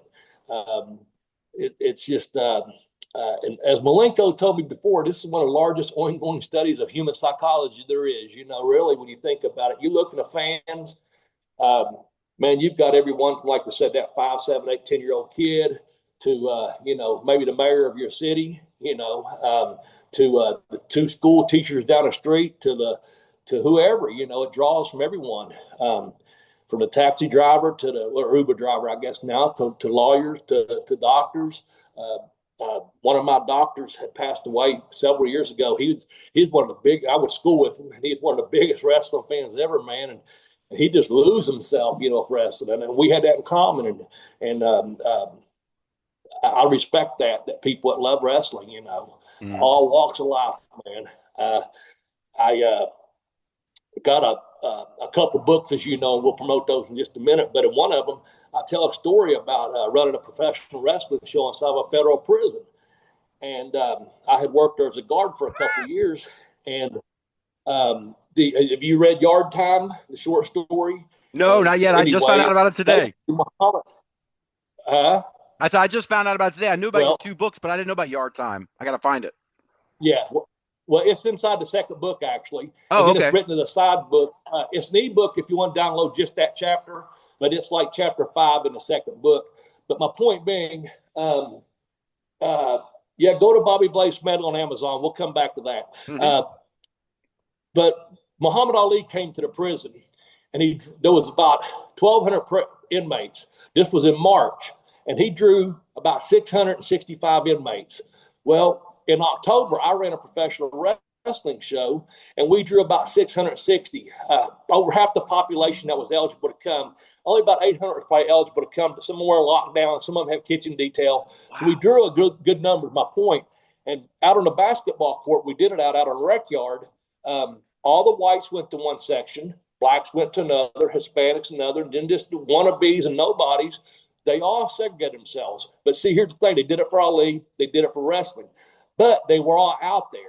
And they were all, because wrestling, like Ali, wrestling transcends race, creed, religion, sex. It doesn't, discriminate. And people, all walks of life, like they wanted to see Muhammad Ali, they wanted to see professional wrestling. We had all these inmates out there, and for 2 hours, it's like that scene out of Shawshank Redemption. We're up there on top of the roof, and they're tarring it. And that day, they were just normal guys, maybe, just putting a roof on one of their buddies' homes. For that 2 hours, man, them guys, them inmates, they weren't inmates. They were wrestling fans. And I worked the unit at that time, J unit. When I come back at midnight, man, them guys were waiting at the door for me, shaking my hand, telling what a good thing I'd done. And I knew a couple of them were from Tampa, Florida. They were old-time wrestling fans. They committed a crime. I'd seen their jacket, and it wasn't anything violent, but they had committed some crimes and got caught. And but they was fans of Malenko's back in the day, and they didn't know, they couldn't understand how a guy from Kentucky, man, knew Malenko and went to Tampa and this and that. So those guys were so thankful. And then about a week later, I got called to the warden's office. That's how I knew those numbers, around about 5 or 6 people different on drawing. And the warden thanked me. And he was like, man, that was one of the really good things you done. He called me Officer Smedley, of course, but yeah, he just said, man, that was good. Because we drew all those inmates for that couple hours, and no one else drew like that except for Ali. Because, when you've got a captive audience, if you will, you bring gospel group in, some of your religious inmates can go. You bring a rap group in, country rap, country music, the basketball teams that we used to go out there and play outside to bring in them teams. We used to bring guys from Marshall and play, stuff like that. So, but you only get that one audience, see, that one little, if you like basketball, if you like softball, but wrestling, everyone, didn't matter if they were Asian or Filipinos, Latinos, blacks, gangsters, whatever, they were there, man. And for that 2 hours, so that's my point of that is too, out here in the streets, when you go to wrestling, you can see everyone at a match, man. You can see your neighbor. You can see the closet mayor fan, whoever. I use that reference because Ashland, one of my biggest fans in life, he just passed away here recently. Coach Steve Gilmore, and he was superintendent of the schools. He was also a basketball coach, and he was a mayor of Ashland. But he came to all the wrestling matches. But he was a secret fan. He'd like people know that he was a fan. But he knew, and I knew. See, we had that connection because he knew me. He knew me since I was a young kid. Watching me play sports, and but he followed that wrestling, and we always had that in common. And that's good. But he's a closet fan. He's sitting in the back, But there you, yeah. He didn't want people to know, like, that's the mayor. He's sitting right there. He went as a fan, That's my point, Yeah. So I used to kid him all the time. I said, well, I'll do you a favor. I said, I won't get in politics. You stay out of wrestling. There you go. We used to, back when Ventura was making his way up, right. A rib between, I'm not going to worry about your politics. I'll vote for you. Come to the matches, You never want to be governor of Kentucky, Bobby? No, sir. But I'll tell you this. I am a Kentucky colonel. Andy Bashir bestowed upon me in a great Commonwealth of Kentucky. I am a Kentucky colonel, and I take great pride in that. Wow. I think I became a colonel about 2021 or 2022. I can't recall. I'd have to look. I've got my certificate, and I've got a picture of my phone and stuff too. 21 or 22. So I've been a Kentucky colonel, and that's a great honor to me. So yeah, that's good enough. No aspiration to be mayor, governor, or president. So congratulations, Bobby. That's awesome, brother. that is. Thank you kindly. Yes, absolutely. Congratulations. I was on a podcast. and I was speaking to a gentleman from Australia, and Austin Pierce. And anyway, they had a lot of fans worldwide. Another gentleman from Kentucky, and they had written in and called in about this and about that. And it got to, hey, man, next thing you know, I've been nominated. Next thing you know, I've got the certificate and the letter and this and that, all because of a wrestling fan that was listening to a podcast like yours. They were listening to me speak about 6 o'clock in the morning, our time, so I could do the, podcast over there. And someone else was listening to it or saw it on YouTube or however it was, that's what happened. It's one of them things, again, paying it forward, man. Yeah. Someone in my hometown never took the time to think about, let's recommend you to be a Kentucky Colonel. It took someone from another part. I don't know what part of the state they're from, but they were from Kentucky. And sorry about that. We lost power for 1 second. I might have to call Bubbles in here. I don't see the cord over here. Anyway, so that was a good thing to happen to me, all again as a direct result of me helping someone else out. Mm-hmm. So you may have to take a pause for a second. Can I call out and try to get I don't know how much longer we're going, but I need some bug us in. Yeah, sure, that's fine. Pause or how it's cord. He's getting a cord. Okay. All right. Yeah. So while he's getting the cord, you mentioned it a minute ago, Bobby. So I know the two books, Pin Me, Pay Me, and I kicked out on two. Mm-hmm. First one was Pin Me, Pay Me, right? Yes. How'd that come about? Yes, sir. Well, Pin Me, Pay Me, Have Boots Will Travel. How'd that come about? I was when I'd go out somewhere to one of my kids' ball games, or I'd go and watch a sporting event, or I'd go to just someone's house maybe, and they always ask about a story about wrestling. And then I'd end up telling a story, and this one guy totally surprised me. I'd written down a couple of notes here and now. This guy, though, he comes to me and he starts talking about my Dan Severn match. And I started telling him about the two matches. I have the great Dan Severn, a complete gentleman I have nothing but respect for. And he knew a little bit about the MMA at that time. And he wasn't asked for behind the scenes or anything like that. He started talking to me as a fan, and we started interacting about it. And a couple hours went by, and all we talked about was wrestling, just sitting there having a couple beers. I think football was on or something. And anyway, I just started writing down. Before I knew it, I had about 6 short stories. And someone said, man, you should write a book. And I said, well, I'm working on one, believe it or not. And I went to school with this girl that, you good? Yeah, we're good. Thank you, sir. Yes, sir. So anyway, this girl, she got a hold of me and she said, I've helped with these books. She was up in Massachusetts. And I knew her from school 20 years before, whatever. And so 2 or 3 Sundays in a row, we speak and I'd send her what I had written. And she was like, look, you don't need me for this book. She said, you just keep writing. She goes, I thought I'd have to do editing. I have to do this and that. She goes, what you need to do is get someone to edit it and proofread it. She goes, put your stories, the way you write. And I have a degree in creative writing, whenever it was. She goes, I'm just going to be honest with you. You keep writing. Mm-hmm. And she had sent me a book about a boxer, and she sent me some references and stuff.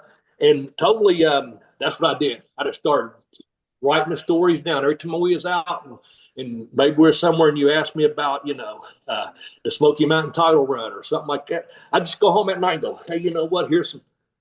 So I had a bunch of bullet points too, and I just started writing it. So that's in the first book. I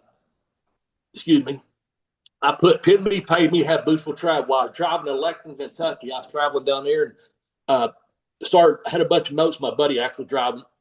And I said, he's pretty creative. And I said, here's some ideas, man.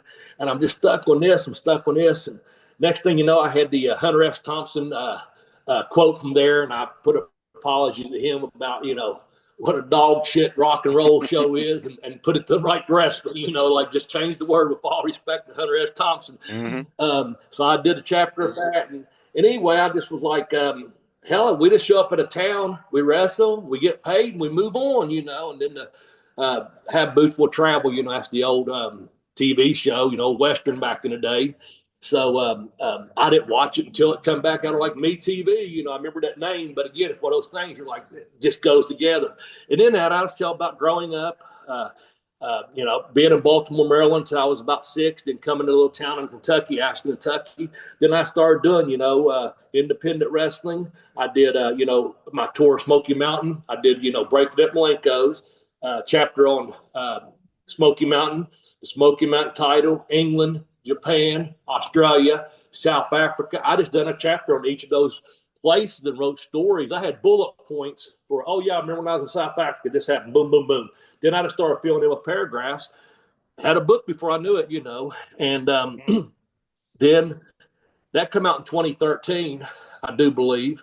And then I dedicated that to the great Professor Boris Malenko and, you know, dedicated to my parents and family and stuff. And again, I was having some health issues mentally, and you know, just didn't want to be around people. I had my boys, and I was like, this is my family, and this is it, you know. And so I just was writing and taking care of my family, you know. And then the second book come about. People were still asking me, how about this? How about that? And one of the things is, you know, like my hair. People compliment on my hair. And I said, well, hell, I guess for my age at 50 years old, I said, I guess I'm aging gracefully. So I just start writing about, okay, this person, that person. And the biggest thing about that, I bring it up, is because I just had a haircut the other day. You can't really tell, you know. And like, that's what I told the lady. Dee Dee's my hairstylist. I said, she goes, how you want it done today? I said, just like I haven't had a haircut. So when I leave, no one knows but me and you. Cut off the dead ends, thin it out, and we'll go. And it takes about 5 minutes. I had the Grandpa Munster eyebrows, and they was up over my glasses. I'd shaved that night before, and I said, thank goodness I'm getting my haircut tomorrow, because she does that. But the point being, people that wrote me, that whether I knew them or whether I didn't, and there was guys my age, they say, you know what I hated about your book? And I thought, well, wait a minute, it's fair and honor for you. And they're like, you still got hair and I'm balding, and stuff like that. And there's a rib, you know. And I was like, oh, well, I've been blessed, you know, what can I say? And so, again, those stories, just I'd be somewhere and someone say, hey, man, aren't you that wrestler guy? And then this is what happened, too. Now, this is a shoot. And believe me, everything actually happened because I was there, like I said in the second book. But I had people, I'd go through a beer store, and they say, hey, man, I go through the drive-through McDonald's. Hey, man, and didn't you wrestle Ric Flair? And I'd say, no. And they said, no, I saw you. And then one guy's like, hey, man, you know how many times I wrestled Ric Flair and the Macho Man? You're like, well, the guy at the store and people right on the internet, hey, aren't you? Because I'm not on Facebook. If you want to follow me on Instagram at Bobby Blaze 744 and Twitter or X at Bobby Blaze 744. But, you know, people would ask me, hey, man, I saw you against Randy Savage, the Macho Man. And I'd go, no. And what it was, I told my brother and my best friend, I said, man, these people are convinced when I'm out somewhere, that's what they tell me. They said, Bob, here's the thing. That's their reality. Don't run it. He said, because they remember you as a wrestler. Now, their time and frame of reference time frames all match up. And they said, just agree and go on. And I had to start doing that because I was running their dream. Mm-hmm. You know, I was running their reality. And so what happened was I had this one guy, he kept getting a hold of me saying he was in the front row when I wrestled the Macho Man. And at first I had already written him prior to that talk. And this has gone on for probably 6-8 months. And I said, man, he named a town, Paintsville, Kentucky. Macho Man had been there. I had been there. 2 different time frames, though. Finally, I'm like, you know what? I'm just going to start listening to this guy's story. This is his reality. And he goes, man, I know you had to know I was there. And I go, okay, yeah, probably. What got so this guy just kept getting himself worked up. So finally, he says to me, he goes, I know you remember me. He said, because I was at the show. I was the one in the front row. Now, this is his story. I was in the front row, and this is how I kicked that on to the educational wrestler come about. So he says, I was at that show. He goes, I was the one cussing the Macho Man out. And he said, he was beating you up pretty bad. And I said, yeah, I think I remember that. Well, that's common, you know. He goes, but I'm the one that stood up and threw a snow cone at the Macho Man. And I popped. I said, oh, man, that was you? And he said, yeah, that was me. He goes, I knew you remember me. He goes, remember, man? He goes, the Macho Man jumped out. He goes, I ran out in front of the school building. You all was doing a fundraiser for my school that I had went to. And he goes, I was hiding in the bushes. And I go, man, I remember you. Dude, it made that. See, that's his. So it made their reality, see. And I was like, yeah, I remember you, buddy. You're the one that stood up through the snow cone at the Macho Man. Right. But that made his day, probably made his life. Truth to be known. And, but that's how, because stories, to get fabricated, like don't let the truth stand in the way of a good yarn, right. kind of thing. So I just let them believe that and go on, because you probably do know this as fans or as men. You know how hard it is to sit there and argue with someone, and they're right. They're convincing you that you wrestled Ric Flair on TV, and you're going, no. But you know what? You go, man. And you know what I do now? I say, did I win that time? They go, no, I think he beat you. I go, man. I had that one match. And they go, that one match, you were so close. I thought you were going to win. Okay, give me faith. That's you can't it. argue, right? Right. Let them believe it. Don't Bobby Blaze, the dream maker. That's it, man. That's it. don't crush their dreams, So, yeah, that's or their reality of wrestling. Right. That one match they saw me at against the Macho Man or Ric Flair, and for some reason, it's always those two guys, and that's cool with me. That's cool with me. And I did have a runner at the Macho Man, and that's in my first book. Man, we was in Minnesota, and I just used the toilet, and it was flooded. It wasn't urine, it was just water. It was flooded. And you know how you pull a bathroom door, and it pushes from the outside, but you're pulling inside. Well, I just washed my hands, and I stepped to that door. Right when I grabbed the handle, it swung in, because here comes a Macho Man pushing. And I said, watch out, because of the water. It was slick. I go, watch out. And he started sliding, and I had the door, and he was sliding off the door. So we about done a double knockout, and I go, watch out, brother, water leak. He goes, oh, yeah. Oh, that wouldn't have been pretty. The Macho Man, the Bobby Blaze, done a double down in the bathroom. And he started talking. And, of course, I always spoke to him and stuff, and I've been a fan of his since the old ICW days. I went back to where I was sitting at. There was Scott and Steve Armstrong was down in that corner, and they could see right where I come out of the bathroom. It had been his locker room. And and Scotty goes, hey, man, everything all right? You and Macho good? And I go, brother, I started laughing. I turned my head like this, because I don't know when he's going to come out of the bathroom. I go, man, we about done a double knockout. I said, man, that floor is flooded. And I go, right when I pulled the door, he was pushing. I said, we just saved each other a bump. And they said, oh, okay. He kind of got loud. And I was like, yeah, but it was all good, So that's my Macho Man match. I'm sure some kid threw an ice cream in there or stone and made it melt. Anyway. Oh my gosh. So that's how it was. Anyway, go to Bobby Blaze Smedley on Amazon. You can get either book. They're both available in print edition and available for downloads on Kindle or the Kindle app, which is free.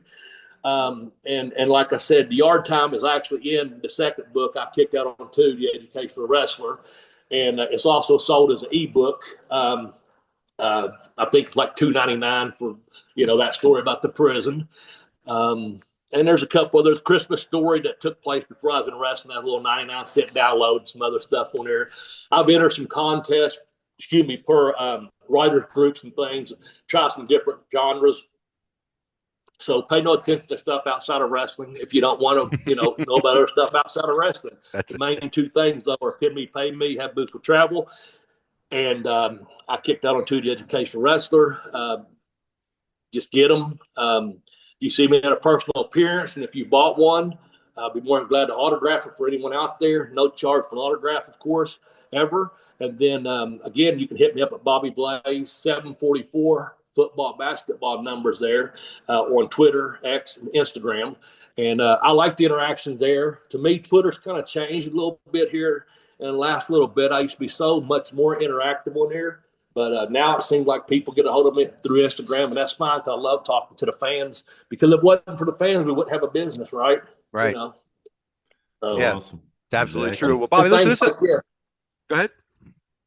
No, I was just going to say, and also get the opportunity to do things like this. You get to meet the fans, and they get to hear you and react, and hopefully get a reaction out of them that, hey, man, I heard you say this in this promo or this podcast, or what do you, I love that too, because it gives us a way to connect. And I guess the word is maybe stay relevant, which I never really cared about because I never really thought about that much until, like I said, after I got sick. Pre-COVID and had a little condition, and I was like blessed or fortunate to get out of that condition health-wise, and I said I'm gonna give back, and that's what I'm doing, and that's all I'm doing is trying to pay it forward, man. Well, we're glad you are, Bobby. Thank you. I'm glad. It's absolutely great having you on here, Bobby. I know it's about 7:00, and we're going to get you off so you can do your schooling, but hopefully I can convince you to come back because I want to hear a bunch of Smoky Mountain wrestling stories and some stories from Japan and all that other stuff one day, if that's all right with you. Absolutely. Yeah, we just the tip of the iceberg, man. I know we were going somewhere before Brock came in about that trip to North Carolina. There's some stories still to be told. I'll be more than glad to share those from, like I said, Smoky Mountain up in Japan, wherever you want to hear one from. Hell, I was in a riot in South Africa. There's all kinds of stuff still left unturned here. We'll just turn another page, That's it. Well, let me tell you, Bobby, you made little Bob and little John's day here, man. You are not kidding. You have no idea, Bobby. I appreciate it too. I'm glad we had a good time. I apologize for the delayed, but we got it all done, and that's the main thing. And look here, hit me up on social media. You have my direct number. You can send me anything that you want me to promote out there on this podcast. Let me know so I can retweet it or put it to my Instagram story. Anything that might help get the eyes on you all and on the interview, okay? I can't tell you how much I appreciate that, Bobby. Thank you very much. Yeah. Thank you. Have a great night, guys. You too, Bobby. Right, Bobby. Thank you, buddy. Nice meeting you. See you at the matches, wrestling fan. Oh, man. Let me tell you something. Bobby Blaze is so much fun, man. I could have talked to him for hours. Dude, we didn't talk to him. He just talked to us. He is awesome. That's everything we wanted it to be, man. We marked out. It was great. It really was, man. The Macho Man stories, Yeah, I remember time me and you went to the Cap Center, John, and I dumped a snow cone on the Macho Man's head too. Now I think about it. Yeah, I was there. Yeah, of course. Yeah, we absolutely were.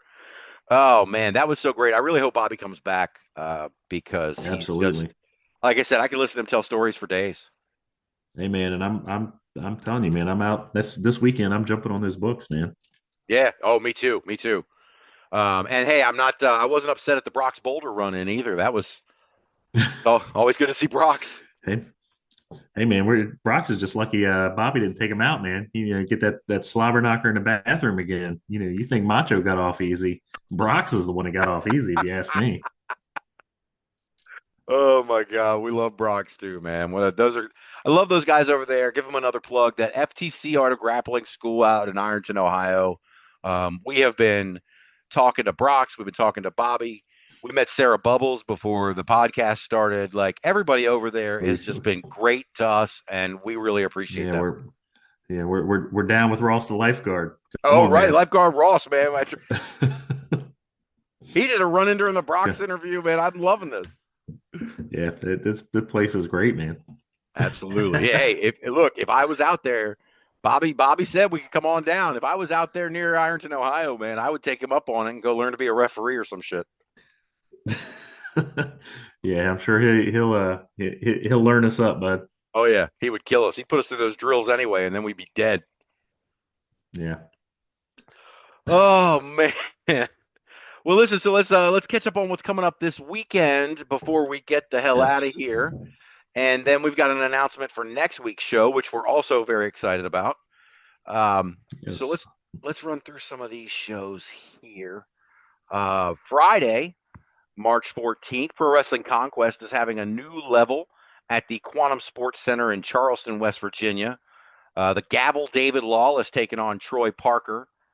TME versus Derek Dillinger and Wes Barkley for the tag titles. Now, TME are the Enjoy Wrestling Tag Champions.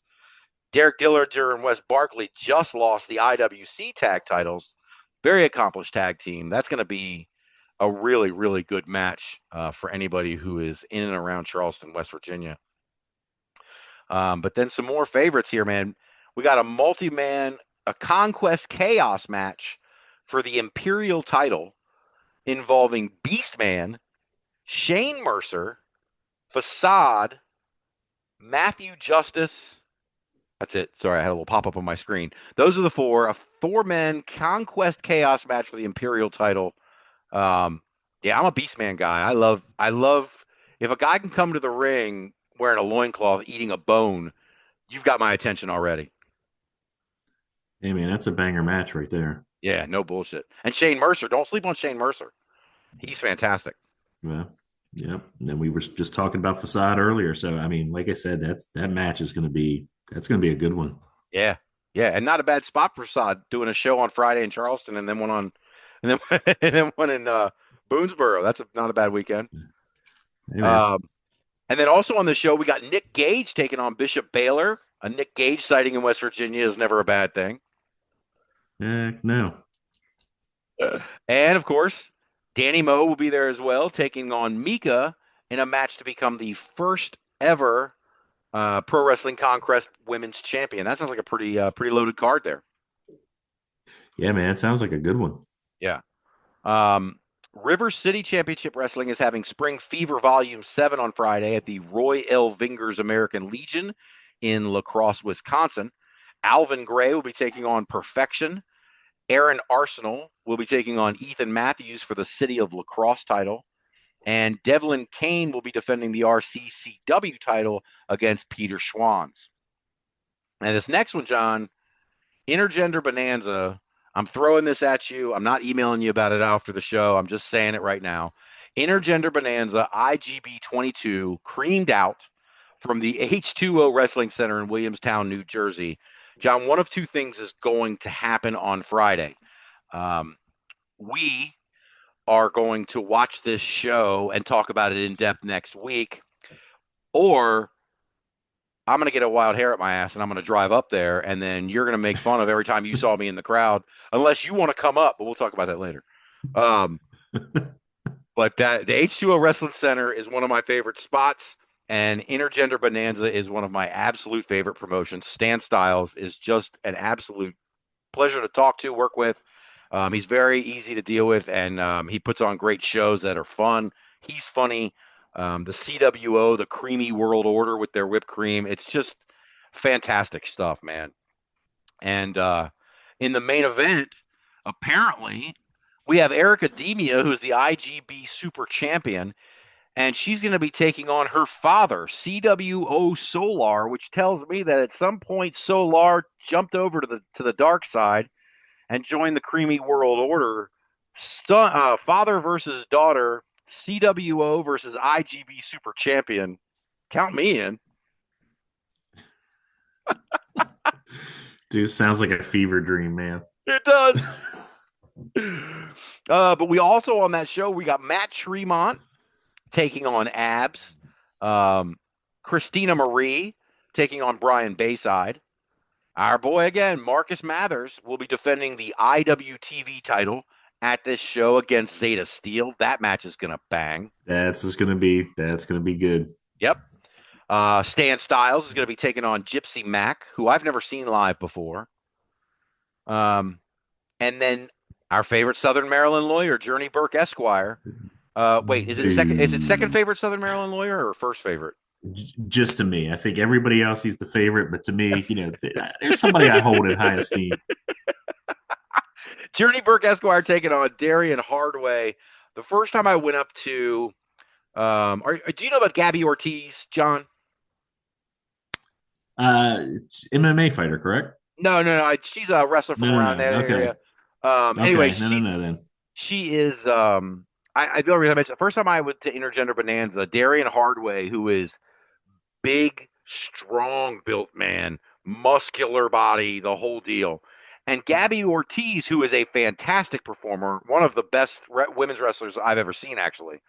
But she is like all of 5'1", 5'2", and she's just destroying this guy. Just destroying Darian Hardway. Yeah, it's going to be definitely a different Gabby Ortiz than I was thinking. If you ever look up Gabby Ortiz MMA, one of the scariest women's MMA practitioners I've ever seen in my life. So, yeah, scary. Oh my goodness gracious, man! Oh, I'm doing this right now here. Wait, do you maybe meet Gabby Garcia? Garcia, you're correct. That's who I'm thinking. Yeah, Well, it's Gabby got to be her Garcia because I'm looking at these abs and this. was Jesus. how she never, nobody tried to get her into, wrestling. I'm sure somebody at some point has. Um, she seems like she'd be a great fit. She would give you Oh, China yeah. vibes all day long. She is an absolute monster. Wow. Oh man, I've never seen her before. She is a mon. You're right. She's She got is. size. I mean, there's a lot of she's Brazilian girl or lady. Had a hard time having a I know we're kind of outside of our wrestling here, but we're trying to recruit her now. Yeah, that's right. We want her on the independent scene. They had a hard time getting her sanctioned matches because of her size, just so much bigger than the rest of the women. So she didn't really fit in any of the the weight classes. So she had matches. She was having matches, intergender matches, full contact MMA, and she was beating guys. I mean, oh man, she's no joke. I mean, get it, girl. God damn, I love it. You could see it, right? You see where my mind's going. Oh yeah, no doubt, man. No doubt. I've sorry, just learned about... guys. We took a swerve there, but yeah, we, if we could get her in there, somebody could do some magic. Yeah, seriously, man. Yes, that's bad. Oh, she's just chiseled, man. Good Lord. Let's see. All right, before we so we can get out of here, we got Friday night. My last show for Friday night. NWA Crossfire is having Locked and Loaded at the Saviorville Civic Center in Saviorville, Tennessee. Starting off with a seminar with NWA's Page sisters, Kylie and Kenzie, which should be a really cool seminar for those who are interested. I think it said there's spots still available if you're interested in reaching out. But on the main card, I guess there's going to be something goes on at the seminar that the winner of something that happens at the seminar is going to be inserted into the main event somehow. I don't have those details in front of me, but I remember seeing that. So that's a cool little addition to it. Yeah, remember our conversation with Brox, man. You don't sleep on the seminars. Mm-hmm. Absolutely. Get out to the seminars, man. Seriously, I would love to sit in on some of these seminars, man. Absolutely. I would love to be a fly on the wall. Yep, I'm with you. But anyway, so also on this card, we've got Jack taking on Tyler Stevens, The Coven versus Mystic Maulers, Jaden Newman and Jameson Shook versus Terry Yaki and Jay Lucas, Jazzy Yang, who is Jimmy Wang Yang's kid, taking on Clara Carter. And then the Page sisters, Kenzie and Kylie, will be taking on Serena Vale and Isaac Kane in a dog collar match in the main event. Good God. On Saturday, Titan Championship Wrestling, who just announced this week that they have signed a contract. Titan Championship Wrestling will now be on IWTV. I don't know if I don't know if this Saturday's show will be up, but I know they posted this morning. I saw that one of their first library events is up. So hopefully that library starts generating, because I'm a big fan of Titan and what they do.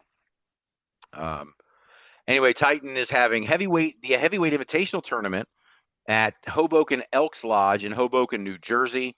I don't think there's anything on the line except that the title of, King of the Heavyweights. But your first round matches, Donovan Dijak versus Wrecking Ball Legursky. Good Lord. Patrick Saint taking on Grizzly. Ken Powers versus Jeff Noyes. Eric Gibson versus Sammy Love. Angels versus Frankie Pickard. And Joey Conway versus Joe Locklear. That's going to be a really cool It's going to be a good tournament. One. Yeah. At New Age Wrestling, they're having Spring Blowout at the Mount Zion Dunbar Center in Springfield, Massachusetts. Chris Cage will be defending the heavyweight championship against Thunder. Hamlet Hurts You will be taking on Tahir James in a match between the junior champion and the fan favorite champion in a champion versus champion match. I didn't see that it was title for title, but we'll see. Bones is also going to take on Kamikaze. Southern Discomfort taking on The Prospects. Dio Mendoza versus Giorgio Lawrence, and Corey Fisher will be taking on John Vega. At Empire Pro Wrestling, defying the odds at the Empire Ballroom in Oklahoma City, Oklahoma, Trap will be taking on the Psychotic Messengers for the tag titles. Jay Hazard will be defending the EPW Internet title against Dan Weber. Adrian Vega will be taking on Skids, and Tigo Sika will be taking on Striker. I'm realizing I don't know a whole lot about that promotion and the folks that we just named, so I want to look into that and find out some more about these folks. Here we go, John. MCW Pro Wrestling's got another show this weekend. This time they're in Hampstead for Winter Blast Hampstead at the Coppermine Pantherplex. Gia Scott and Simone Valentina in a tag match against Sammy Chaos and Amara Void. The former Velveteen Dream, Patrick Clark, is going to be taking on Ryan Zuko. A guy we talked about a lot last week is making the rounds. Chris Masters will be taking on Tony Macco. Yes. The Devil's Business will be defending their newly won tag titles against the Detractors. Alex Devine will be defending the Rage TV title against James Ellsworth. That'll be fun. And in the main event, Joseph Keys versus the Mecha Brian Johnson versus Matt Riddle for the MCW title. Just shut up and take my money. Yep. Here it is. Here it is. Yeah, and also let me mention this. I don't know if you've gotten a chance to see Sammy Chaos yet, but do not sleep on that tag match. Mm-hmm. That women's tag match is going to be really good. Hey, man, you had me at Gia Scott, so sounds good to me. That whole card sounds good. Absolutely. Let's see. Also on Saturday, we're having Real Shoot Wrestling is having the Ides of March, which, bro, just a quick side note. I am not a superstitious guy, but I freaking hate the Ides of March. It's my only little superstition. Every year something bad happens to me on March 15th, and I am deathly afraid of the Ides of March. It's the weirdest thing to be afraid of, but I swear to God I am. I couldn't go to this show because it's named the Ides of March. That's literally how petrified I am of that day. Sorry. Another swerve here. But Real Shoot Wrestling is having Ides of March at American Legion Post 703 in Parma, Ohio. The Wicked will be taking on the Feasty Boys for the tag titles. Mr. Entertainment JD Smooth is going to have a most entertaining open challenge. Chris Onyx will be taking on Colt Johnson in a number one contender for the heavyweight title match. The women's champion Lexus Sin will be defending against Mars Cress. Matthew Taylor will be taking on Theo Strong for the internet title, and Beer City Vice will be taking on Pretty Tough. In Hidden Night, North Carolina, at the Hidden Night Arts and Heritage Center, Apple City Championship Wrestling will be having Anniversary 2. Sean Legacy and Rob Killjoy will lock up in a 2 out of 3 falls match. The aforementioned Eric Ademia, the IGB Super Champion, will be in a round 1 women's title tournament match against Angelica Risk. Drew Hood in 4K, the champion, the ACCW champion, will be taking on Cam Jackson. Alexander Moss will be taking on Josh Power in a Mad Dog Mayhem match. Dude, I don't know what that is, but I want to see it. Whiskey Business is going to be taking on Buggy Wright and Thomas Extreme and The Key in a triple threat match for the tag team titles. Let's see. Unsanctioned Pro is having new chains, new shackles at Ace of Cups in Columbus, Ohio. Ron Bass Jr., who I didn't know was a thing, taking on gorgeous Morgan Taylor. Trey Lamar versus Aaron Williams versus Braden Lee in a triple threat. Casanova Valentine will be defending the hardcore title against Mad Dog Connolly. Jeffrey John, who I just saw out in West Virginia at Route 33 last week, taking on Isaiah Broner. And a fatal four-way match, Christian Robinson versus Anakin Murphy versus Malcolm Cambridge versus Kenny Calix. Down in Virginia, another show that I'm tempted to go see this weekend. Virginia Championship Wrestling is going to have a show at Hampton High School in Hampton, Virginia. Nikita Koloff to appear and sign autographs. That'll be awesome. Wow. Talk about one of my Mount Rushmore of just little kid John. Yeah, Nikita Koloff was on there. Was a scary dude, man. No doubt, man. Russian Sickle scared me. Russian Sickle still scares me. Oh man, it'll be great to have Nikita Koloff out, man. That'd be really cool to see. I hope you folks, if you're in that area, can go see him, man. I don't know how many more chances you'll have to see Nikita Koloff out signing autographs, but absolute 80s legend, man. No doubt, man. Yeah. So anyway, so also on that show, that we do have a heavyweight title match. Devontae's, the hoss of all hosses, defending against Rex Lawless, who is humongous. That's going to be just meaty men slapping meat, man. We have a women's match. Joya Blake is taking on Hyena Hera. We have an 8-man tag. The Golden Pinky Society is going to team with Nice and Smooth, the Voltage Tag Team Champions, to take on the Delinquents, who are the VCW Tag Champs, as well as Chulo Montana and Y-Keys. Myron Malone will be teaming up with Techno to take on Commander King and Cassius Cash Carter. Ken Dixon will be there, taking on the Greek god Papadon. Do not sleep on that match. That's going to be fantastic. And we love Ken Dixon, that's for sure. No doubt, man. No doubt. He posted a meme I saw today or something, him giving somebody a backdrop, and it was like the feeling when somebody tries to take the last 3 cases of eggs at the grocery stores, or what I do when I see someone try to take the last crap. It popped me, man. Popped the hell out of me. He knows how to meme shit, man. He really does. He's good at it. Let's see what else we got on Saturday. League of Lions Wrestling is having Out of Luck at D-Rock's gym in Marshall, Texas. Cutthroat Grimes will be defending the LOL title against Keelix Sunrise. Aaron Storm will be taking on Sean Cordova. Dax Xander will be defending the digital media title against Eli Daniels. And Chris Preston will be taking on Corey Summers. Out in California, in Lompoc, California, Best of the West Wrestling is having Blood Moon Rising from the Flower City Ballroom.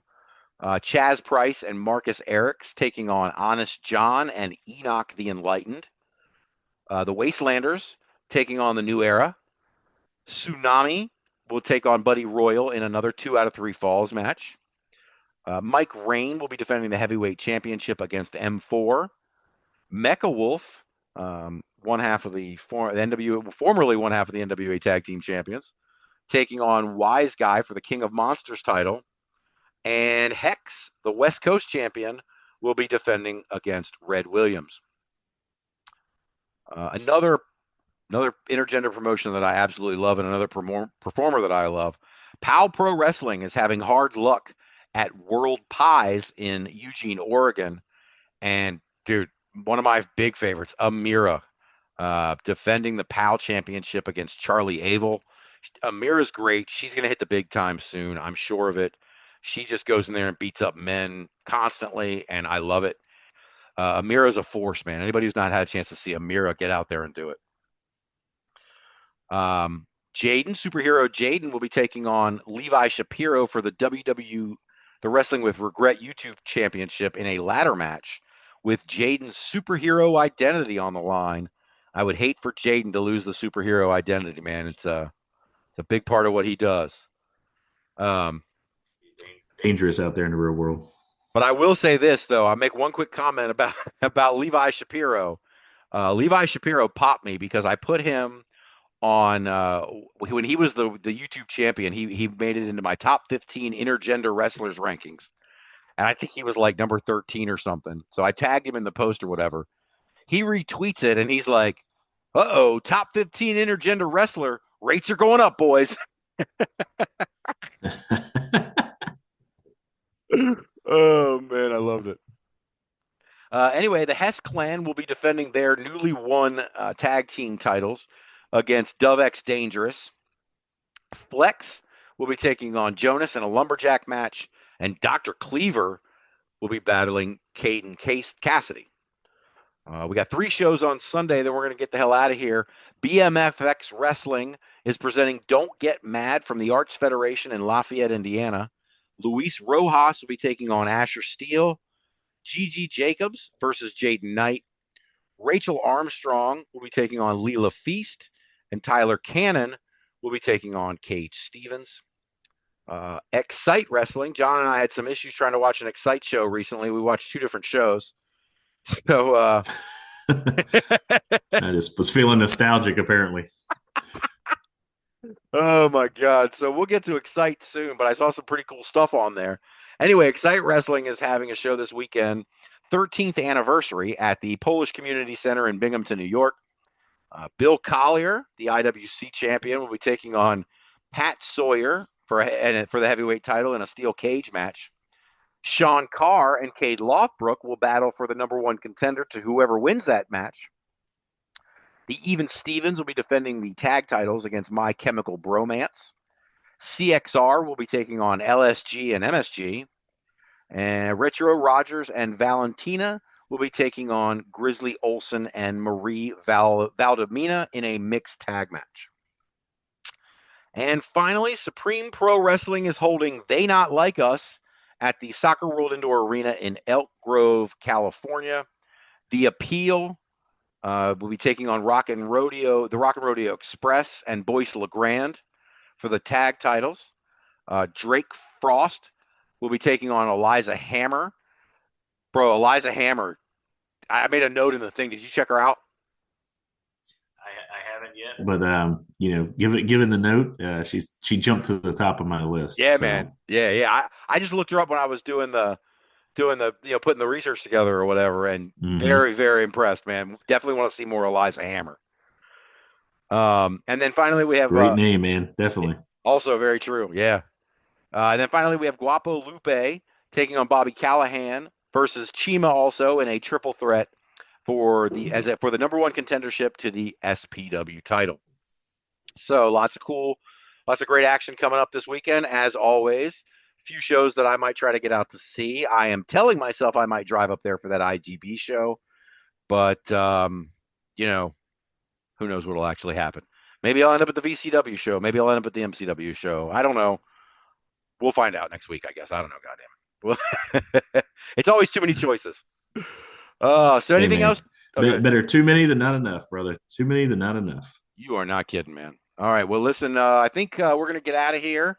Next week, we are very excited. We are going to have another guest, Lola Yara, formerly known as Lola the Adventurer from Rocky Mountain Pro Wrestling, or at least that's where we found her.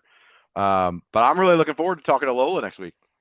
Yeah, you and I are high on Lola. Love what she's doing out there. Man, I'm excited to talk to her and maybe catch a little heat, man. We don't know.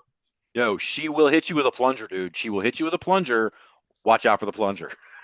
Hey, man, she is an Olympic athlete. You can't sleep on it. That gold medal is no joke. You know what I mean? The gold medal is no joke. Absolutely not. Oh, absolutely not. Oh man, we kid around, but I tell you what, we were impressed with Lola when we saw her on Rocky Mountain Pro. We tagged her in a post. She saw us. We hooked up, got her on the podcast. We feel very fortunate, and we're very much looking forward to that next week. So I guess, John, unless there's anything else you got? No, man. Yeah, I'm good to go. Great talking with everybody. Can't wait till next week, guys. Absolutely, guys. As always, follow us on or go to I always point you to the Linktree. It's always the easiest thing. Linktree, we are Indie Wrestling Experience. Facebook, Instagram, TikTok, we are Indie Wrestling Experience. Twitter, and Blue Sky, we are Indie Wrestling XP. But we're all over the place. We got Smug Mug, we got photos, we got rankings. Check out the main website, the Indie Wrestling Experience, all one word.com. And we will see you guys next week. See ya.